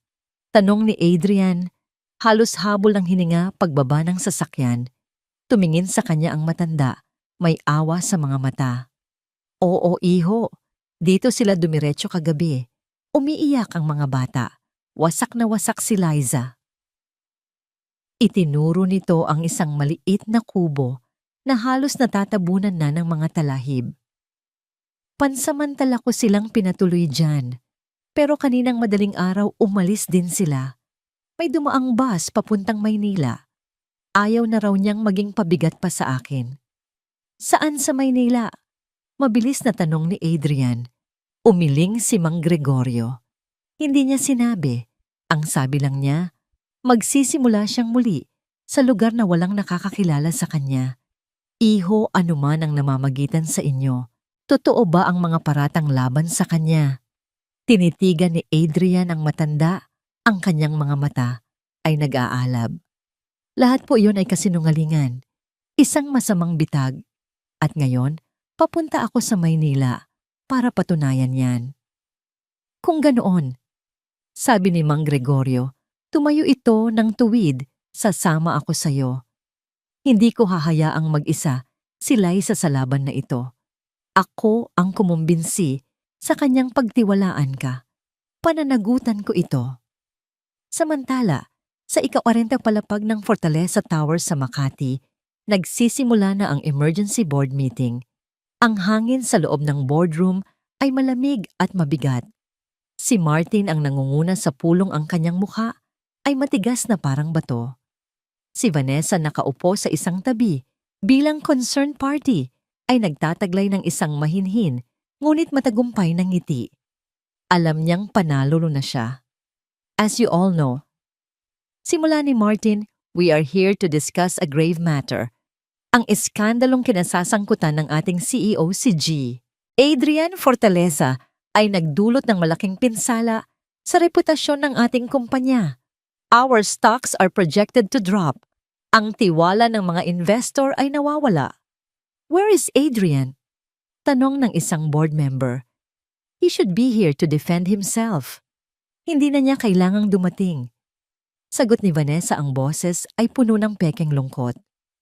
Alam nating lahat na totoo ang mga akusasyon. Nahaharap tayo sa isang krisis at ang tanging solusyon ay ang kanyang agarang pagbibitiw. Biglang bumukas ang pinto ng boardroom ng malakas. Pumasok si Adrian, ang kanyang damit ay bahagyang gusot mula sa mahabang biyahe, ngunit ang kanyang tindig ay matatag at puno ng awtoridad. Sa likod niya nakasunod si Mang Gregorio, ang simpleng mangingisda na tila nawawala sa karangyaan ng lugar, ngunit ang kanyang presensya ay may bigat ng katotohanan. "Pasensya na at nahuli ako," sabi ni Adrian. Ang kanyang malamig na tingin ay direktang ipinukol kay Vanessa. Ang ngiti sa mga labi ng babae ay bahagyang naglaho. "May mga importanteng ebidensya lang akong kinalap." Naglakad siya papunta sa harap, dala ang isang itim na briefcase. "Martin, mga miyembro ng board, totoo nahaharap tayo sa isang krisis, ngunit hindi dahil sa isang pekeng eskandalo. Ang krisis ay dahil sa isang magnanakaw na nasa loob mismo ng silid na ito." Binuksan niya ang briefcase at inilatag sa lamesa ang mga dokumento isa-isa. "Ito sa iyo," sabi niya. Itinaas ang isang bank statement, ay patunay na sa loob ng 3 taon, si Miss Vanessa ay sistematikong naglilipat ng pondo mula sa Fortaleza Land patungo sa isang shell company na pag-ari ng kanyang pamilya sa ilalim ng pangalang consultancy fees. 1,000,000 piso kada buwan. Nanlaki ang mga mata ng mga board members. Si Vanessa ay namutla. "Ito naman," sabi pa ni Adrian. Inilabas ang mga papeles mula sa kasino, ay mga demand letter mula sa 3 malalaking kasino. Patunay na si Ms. Vanessa ay may utang na aabot sa 20,000,000 piso dahil sa kanyang bisyo sa pagsusugal. "Kasinungalingan yan," sigaw ni Vanessa na patayo. "Gawa-gawa niya lang yan para protektahan ang kabit niya." "Gawa-gawa?" Malamig na tanong ni Adrian. "Kung ganoon, baka magustuhan niyo ito." Itinuro niya ang malaking screen sa likod niya. Isang video ang nagplay. Isang lalaki, ang mukha ay malabo, ang nag-iisang nagsasalita. Ito ang taong binayaran ni Vanessa para gumawa ng mga pekeng dokumento. "Opo, binayaran po ako ni Ma'am Vanessa ng 200,000 piso para gawin ang mga pekeng police report at loan agreement laban kay Ginoong Joseph," sabi ng lalaki sa video. "Narito po ang kopya ng bank transfer na ipinadala niya sa akin." Ang boardroom ay napuno ng bulungan at pagkabigla. Si Vanessa ay tila binuhusan ng malamig na tubig. Wala na siyang masabi. Ang buong kwento tungkol kay Liza at sa kanyang asawa. Pagpapatuloy ni Adrian ang kanyang boses, ay umalingaw-ngaw sa buong silid, ay isang desperadong gawa ng isang babaeng desperadong takpan ang sarili niyang pagnanakaw at pagkabaon sa utang. Ginawa niya ito dahil natakot siyang malaman ko ang katotohanan, lalo na nang makita niyang may isang taong nagbibigay sa akin ng tunay na kaligayahan, isang bagay na hindi niya kayang ibigay. Sa gitna ng kaguluhan, isang pinto sa gilid ng boardroom ang bumukas. Pumasok si Liza. Natagpuan siya ni Mang Gregorio sa isang bus terminal sa Pasay ilang minuto bago ito tuluyang umalis. Kinumbinsi siya ng matanda na bumalik at harapin ang laban. "Kung hindi para sa'yo, gawin mo. Para sa dangal ng asawa mo at para sa kinabukasan ng mga anak mo," sabi nito. Nang makita ni Vanessa si Liza, ang lahat ng kanyang pagkukunwari ay nawala. Napalitan ito ng purong puot. "Ikaw," sigaw niya. Itinuro si Liza. "Ikaw ang may kasalanan ng lahat ng ito. Isa kang basura. Isang hamak na byuda na may mga palamuning anak.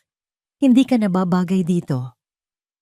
Ang mga salitang palamuning anak ang nagpaningas sa apoy na matagal nang pinigilan ni Liza. Ang lahat ng sakit, lahat ng pang-aapi ay nag-uumapaw. Hindi na siya nagsalita.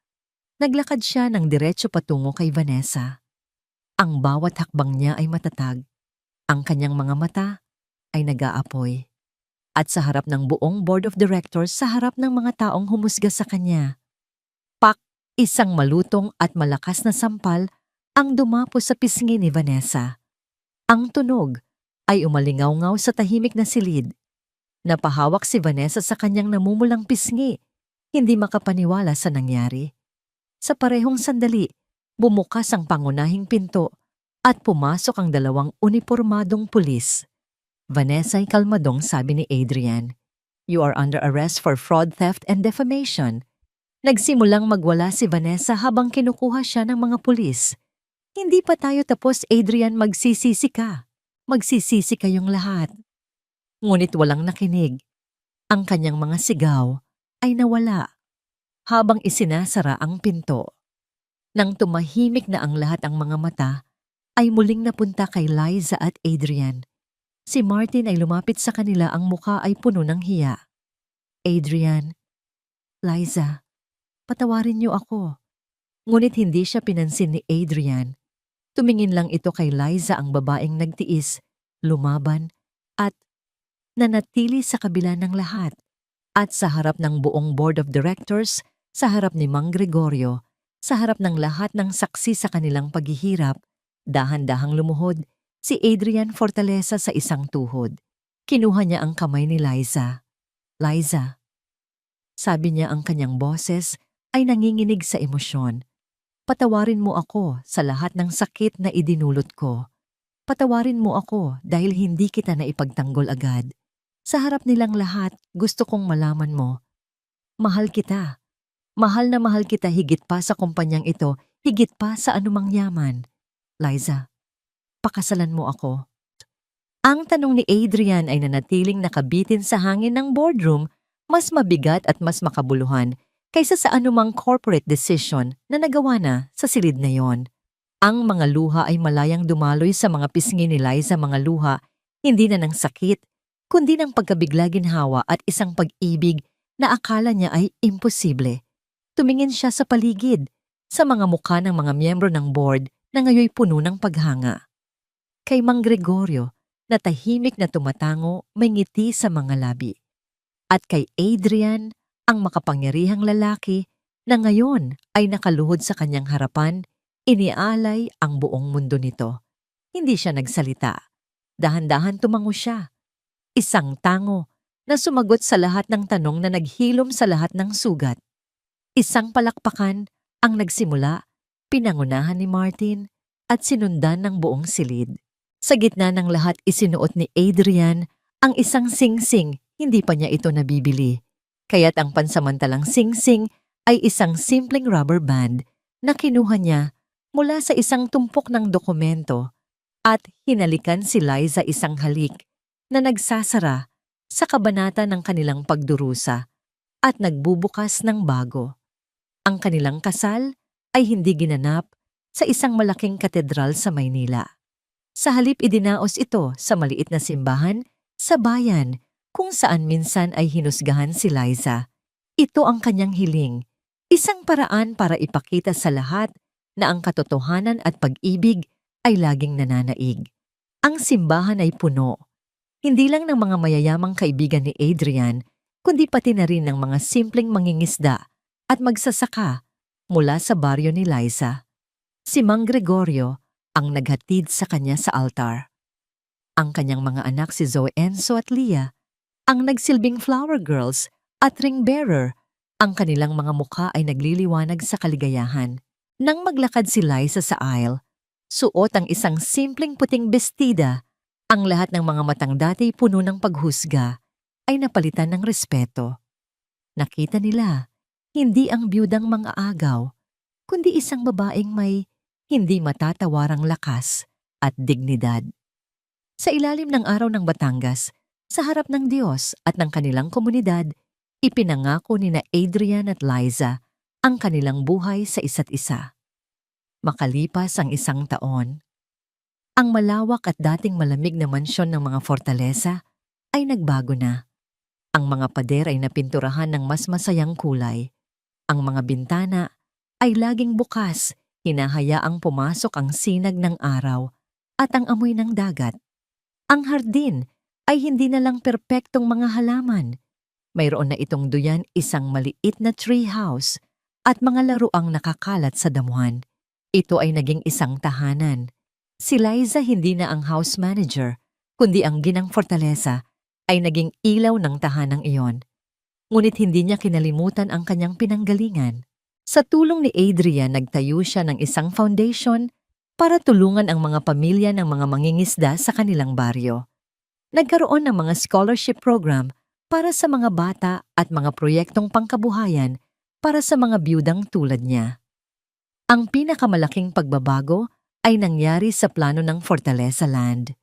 Si Adrian, sa ilalim ng impluwensya ni Liza, ay binago ang buong konsepto ng resort. Sa halip na isang dambuhalang istruktura na sisira sa komunidad, ito ay naging isang eco-luxury resort. Isang bahagi ng lupa ay ginawang isang maayos at modernong relocation site para sa mga dating residente, kumpleto sa isang bagong paaralan at health center. Si Mang Gregorio, na ginawang consultant ng proyekto, ang naging tulay sa pagitan ng kumpanya at ng komunidad. Isang hapon nakatayo si Liza sa malawak na balkonahe ng kanilang silid. Ang kanyang kamay ay nakahawak sa kanyang lumalaking tiyan. 6 na buwan na siyang buntis. Sa ibaba sa hardin ang tanawin ay perpekto. Si Zoe ngayon ay isang masayahin at kumpiyansang dalagita ay tinuturuan si Leah na magbasa sa ilalim ng isang puno ng mangga. Si Enzo naman ay masayang nagpapatakbo ng kanyang bagong aso, isang regalong aspin na inuwi ni Adrian mula sa isang animal shelter. At si Adrian, ang dating malungkot at seryosong CEO, ay nakikipaghabulan sa kanila. Ang kanyang malakas na tawa ay umaalingaw-ngaw sa buong paligid. Lumapit si Adrian sa likuran ni Liza at niyakap ito. Ang kanyang mga kamay ay marahang ipinatong sa tiyan ng asawa. Ano ang iniisip ng mahal ko?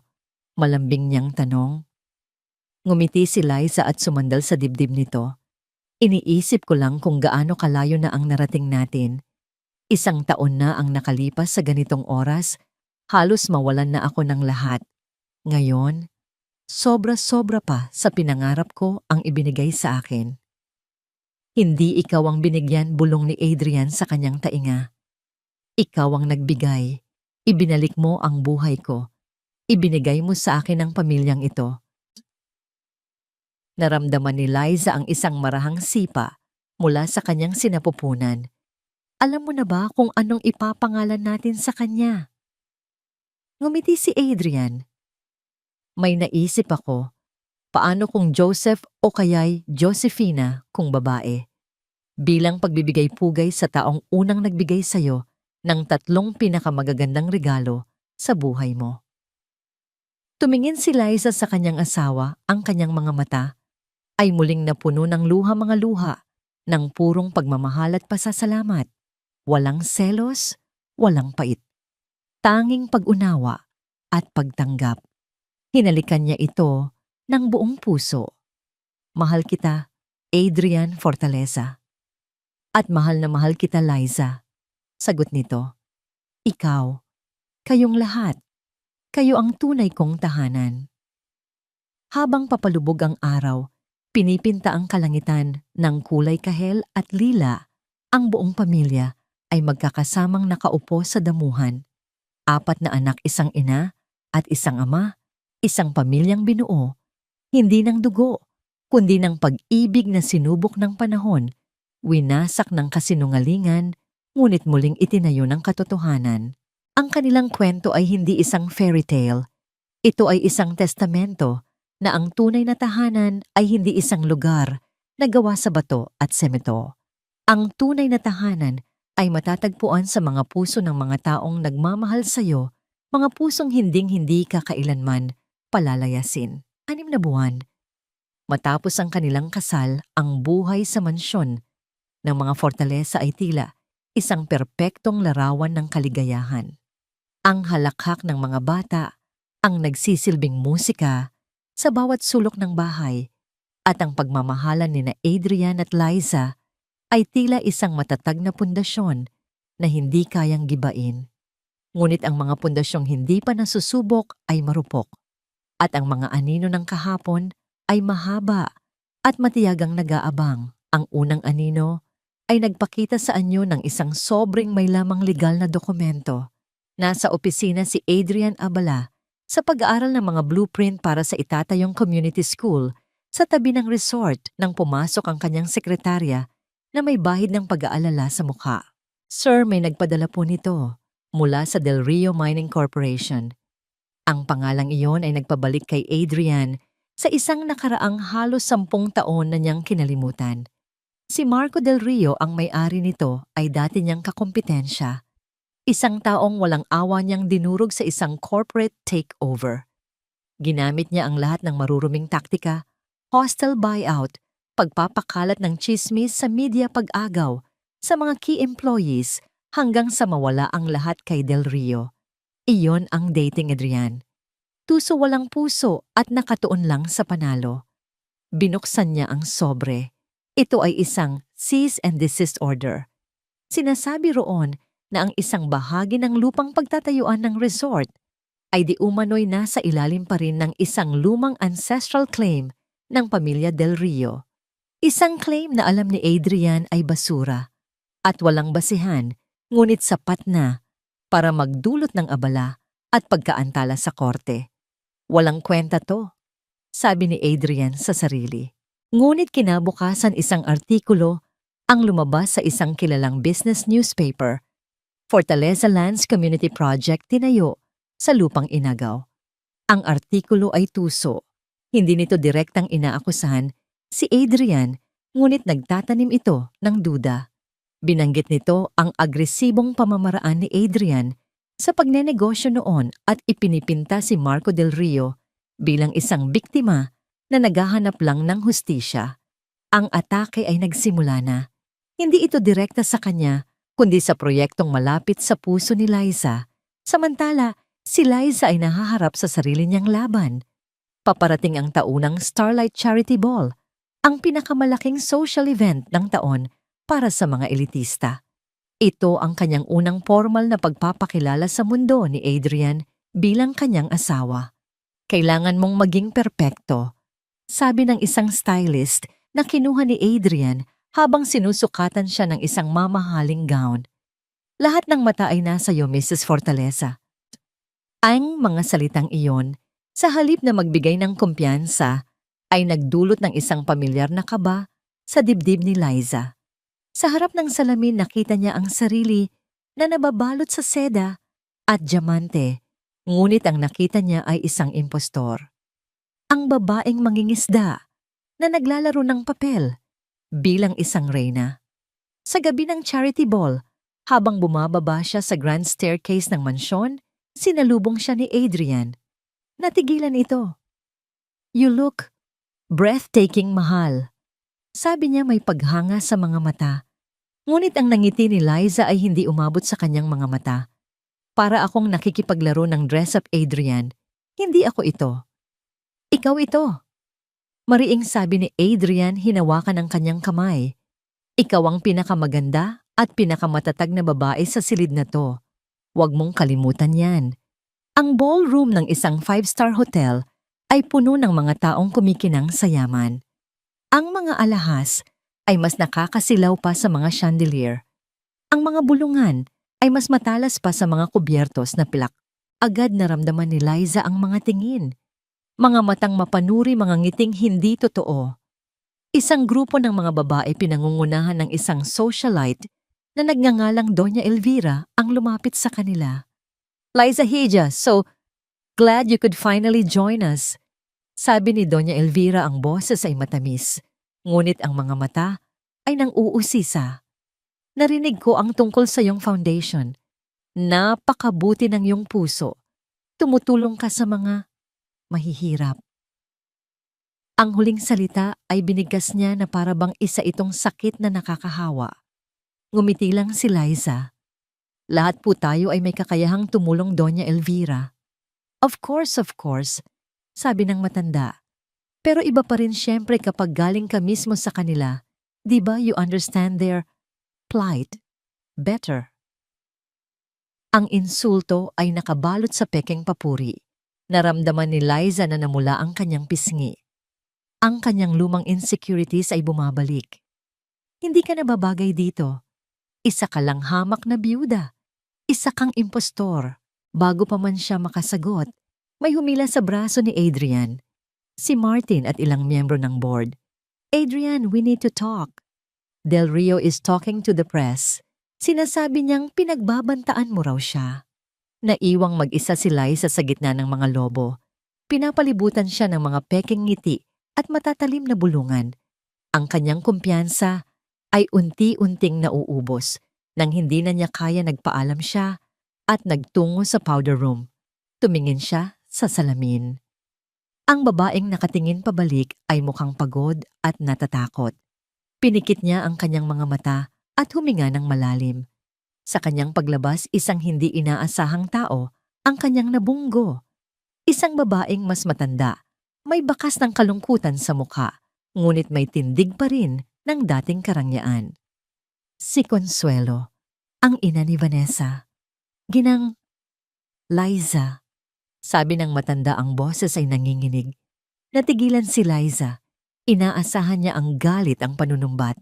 Ngunit ang nakita niya sa mga mata ni Consuelo ay isang bagay na mas malala, desperasyon. Pasensya na sa abala. Pagpapatuloy ni Consuelo, humigpit ang hawak sa kanyang lumang handbag. Hindi dapat ako narito. Pinalabas na ako ng security. Pero kailangan kitang makausap. Pakiusap. Naawa si Liza. Tungkol po saan ito, Ginang Consuelo? Ang kumpanya namin. Babagsak na. Dahil sa ginawa ni Vanessa, lahat ng aming asset ay naka-freeze.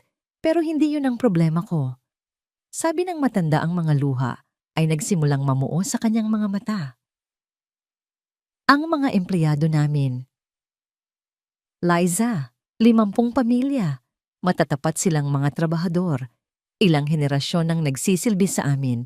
Ngayon, mawawalan sila ng trabaho. Wala silang matatanggap na separation pay. Mauuwi sila sa wala dahil sa kasalanan ng anak ko. Ang mga salita ni Consuelo ay tumama kay Liza na may bigat ng isang malaking bato. Dito sa gitna ng karangyaan at pekeng pag-aalala ng mga elitista sa ballroom, kaharap niya ang isang tunay at desperadong problema. Isang problemang sumasalamin sa kanyang sariling nakaraan. 50 pamilya, 50 Liza na maaaring mawalan ng tahanan at pag-asa. Alam kong wala akong karapatang humingi ng kahit ano sa'yo.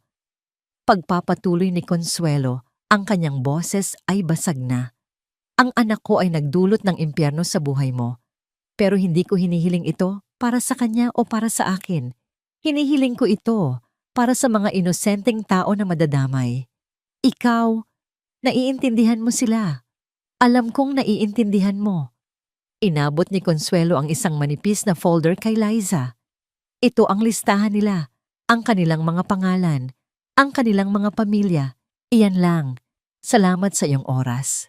Tumalikod ang matanda at nagsimulang maglakad palayo. Ang kanyang dating matikas na tindig ay ngayon ay kuba na sa bigat ng kahihiyan at pagkatalo. Naiwan si Liza na hawak-hawak ang folder na para bang hawak niya ang bigat ng 50 buhay sa kanyang mga kamay. Bumalik siya sa ballroom. Ang ingay, ang tawanan, ang musika, lahat ay tila walang kabuluhan. Hinanap ng kanyang mga mata si Adrian na kasalukuyang nasa gitna ng isang mainit na pakikipagtalo kay Marco Del Rio na bigla na lang ding dumating. Ang mukha ni Adrian ay madilim, ang kanyang boses ay may diin ng dating Adrian, malamig, walang pasensya at handang durugin ang sinumang hahadlang. Wala kang makukuha sa akin, Marco, narinig ni Liza na sabi ni Adrian. Subukan mo ako at sisiguraduhin kong kahit ang anino mo ay hindi na muling makakatayo sa industriyang ito. Iyon na, ang lalaking kaya niyang mahalin at ang lalaking kanyang kinatatakutan. Sa sandaling iyon, isang bagay ang nagbago sa loob ni Liza. Ang takot at pag-aalinlangan na kanina'y bumabalot sa kanya ay biglang naglaho. Napalitan ito ng isang matatag at malinaw na determinasyon. Hindi na siya ang babaeng mangingisda na nangangapa sa dilim. Hindi na siya ang impostor na naglalaro ng reyna. Siya si Liza Fortaleza at may sarili siyang kapangyarihan. Naglakad siya ng may bagong kumpiyansa. Dumiretso siya hindi sa tabi ni Adrian, kundi sa gitna ng pagtatalo ni na Adrian at Marco. Lahat ng nakapaligid sa kanila ay natahimik. Ginoong Del Rio, sabi ni Liza ang kanyang boses, ay kalmado, ngunit may bigat na nagpatigil sa lahat. Naririnig ko po ang inyong hinaing. Nagulat si Marco. Maging si Adrian ay natigilan. Ngunit ang proyektong ito ay hindi lamang tungkol sa aking asawa o sa Fortaleza Land. Pagpapatuloy ni Liza ang kanyang tingin ay matatag. Ito ay tungkol sa isang komunidad na matagal nang napabayaan. Ito ay tungkol sa pagbibigay ng disenteng tirahan at edukasyon sa mga bata na ang tanging pangarap ay magkaroon ng kinabukasan. Kung meron po kayong problema sa aking asawa, harapin ninyo siya sa korte. Pero huwag ninyong idamay ang pangarap ng mga batang iyon. Pagkatapos bumaling siya kay Adrian sa harap ng lahat. At ikaw, mahal, sabi niya, mas malumanay ngunit may diin. Ipinangako mo sa akin na hindi ka nababalik sa dati. Ang lakas ay hindi nasusukat sa kung paano mo dinudurog ang iyong kaaway. Nasusukat ito sa kung paano mo sila hinaharap ng may dangal. Tumingin siya sa paligid sa mga matang nakatutok sa kanya, kay Doña Elvira at sa mga babaeng kaninay humuhusga sa kanya. Ako po si Liza Fortaleza. Sabi niya ang kanyang boses ay umalingaw-ngaw sa katahimikan. Galing ako sa isang baryo ng mangingisda. Hindi ako lumaki sa yaman. Ang tanging kayamanan ko ay ang aking mga anak at ang aking dignidad. At hindi ko hahayaang sino man mayaman man o mahirap ang yurakan iyon. Isang nakakabinging katahimikan ang sumunod. Pagkatapos isang tao ang pumalakpak, si Martin. Sinundan ito ng isa pa, at isa pa hanggang sa ang buong ballroom ay napuno ng palakpakan. Hindi para sa socialite kundi para sa isang tunay na babae na nagpakita ng tapang at paninindigan. Hinawakan ni Liza ang kamay ni Adrian. Umuwi na tayo, bulong niya. Sa kanilang pag-alis, iniwan ni Liza ang isang ballroom na puno ng paghanga at respeto.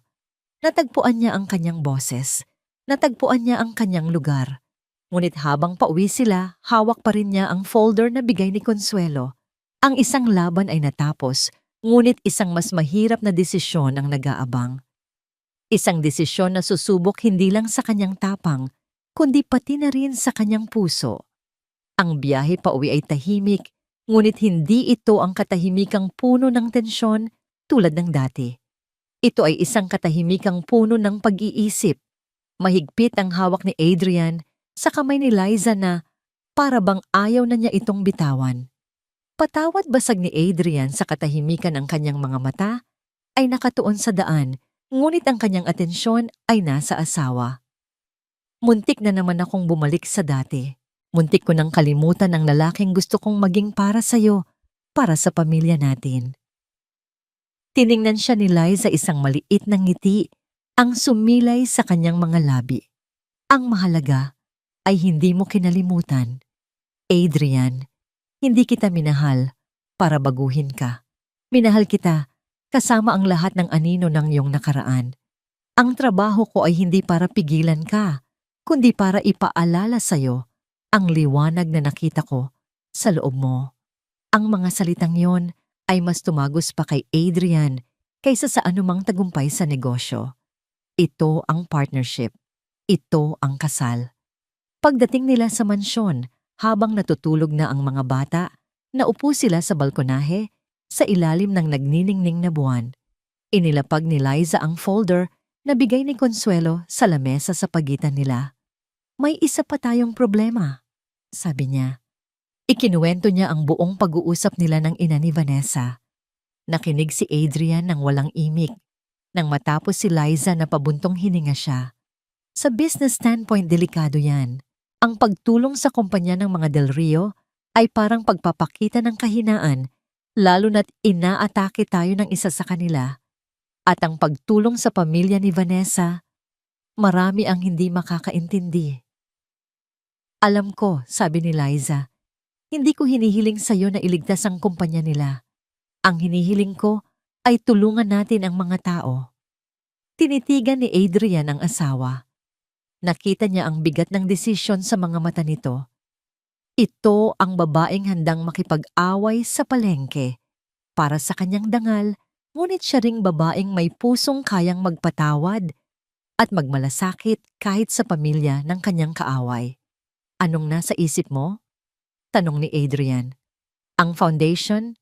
Sagot ni Liza. Maari tayong mag-set up ng isang emergency transition fund. Hindi natin sila bibigyan ng pera. Tutulungan natin silang makahanap ng bagong trabaho. Magbibigay tayo ng skills training. Mag-aalok tayo ng maliliit na pautang para makapagsimula sila ng sarili nilang negosyo. Hindi ito handout, Adrian. Ito ay tulay.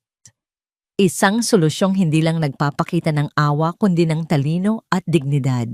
Napangiti si Adrian. Mrs. Fortaleza, you continue to amaze me. Kinabukasan gumawa sila ng dalawang mahalagang hakbang. Una, sa halip na gumanti kay Marco Del Rio, inutusan ni Adrian ang kanyang mga abogado na mag-alok ng isang settlement, isang masusing investigasyon ng isang neutral na third party para patunayan kung may basihan ang ancestral claim. Kung wala, kailangang mag-issue ni Del Rio ng isang pampublikong paghingi ng tawad. Kung mayroon, handa ang Fortaleza Land na bilhin ito sa tamang presyo. Isang hakbang na nagpapakita ng lakas hindi sa pamamagitan ng pananakot kundi sa pamamagitan ng pagiging makatarungan. Ikalawa, inihayag ng Foundation ni Liza ang pagbubukas ng Bayanihan Transition Fund na nakalaan para sa mga manggagawang maaapektuhan ng pagbagsak ng Del Rio Mining at iba pang kumpanya. Walang binanggit na pangalan, tanging ang intensyong tumulong. Ang mga hakbang na ito ay nagpadala ng isang malakas na mensahe sa mundo ng negosyo at sa kanilang komunidad. Ang mga Fortaleza ay hindi lang makapangyarihan, sila ay marangal. Makalipas ang ilang linggo, isang umaga, habang nag-aalmusal ang pamilya, sa hardin isang lumang kotse ang huminto sa tapat ng kanilang tarangkahan. Bumaba si Consuelo. Nagkatinginan sina Adrian at Liza. Inutusan ni Liza ang mga bata na pumasok muna sa loob at nilapitan nila ang matanda. May dala si Consuelo na isang maliit na bayong na puno ng mga bagong pitas na mangga. Hindi ito marami. Sabi niya, ang kanyang boses ay mahina, ngunit wala na ang desperasyon ng dati. Pero ito lang ang paraan ko para magpasalamat. Ilan sa mga dati naming trabahador nakatanggap na ng tulong mula sa inyong foundation. Nagsisimula na silang muli. Wala po yon, Ginang Consuelo, sabi ni Liza. Tumingin si Consuelo sa malawak na mansyon sa masayang hardin. Ang anak ko, sinubukan niyang agawin ang lahat ng ito, pero hindi niya naintindihan. Ang yaman ninyo ay hindi ang bahay na ito o ang pera. Tumingin siya sa mag-asawa. Ito. Tumalikod na ito at nagsimulang maglakad palayo. Walang nangyaring dramatikong pagpapatawaran. Ngunit sa pagitan ng 3 taong sinira ng nakaraan, may isang tahimik na pag-unawa, isang pagtanggap sa isang bagong simula. Bumalik sina Adrian at Liza sa lamesa, kung saan naghihintay ang kanilang mga anak. Umupo si Adrian at kinandong si Leah. Si Zoe naman ay sumandal sa balikat ni Liza. Nay, sino po yon? Tanong ni Enzo. Ngumiti si Liza at hinawakan ng kamay ng asawa. Isang kaibigan, anak. Isang kaibigan na naligaw, pero ngayon ay pauwi na. Tumingin siya kay Adrian at sa mga mata nito, nakita niya ang kapayapaan. Ang kapayapaang hindi nagmumula sa kawalan ng problema, kundi sa pagkakaroon ng lakas na harapin ang anumang unos ng magkasama. Ang kanilang kaligayahan ay hindi na isang perpektong larawan sa isang fairy tale. Ito ay isang tahanan. Isang tahanang pinili nilang itayo araw-araw. hindi sa lupang kanilang pag-aari, kundi sa pag-ibig na paulit-ulit nilang pinipiling ipaglaban at ibahagi. Isang tahanan na tunay at panghabambuhay.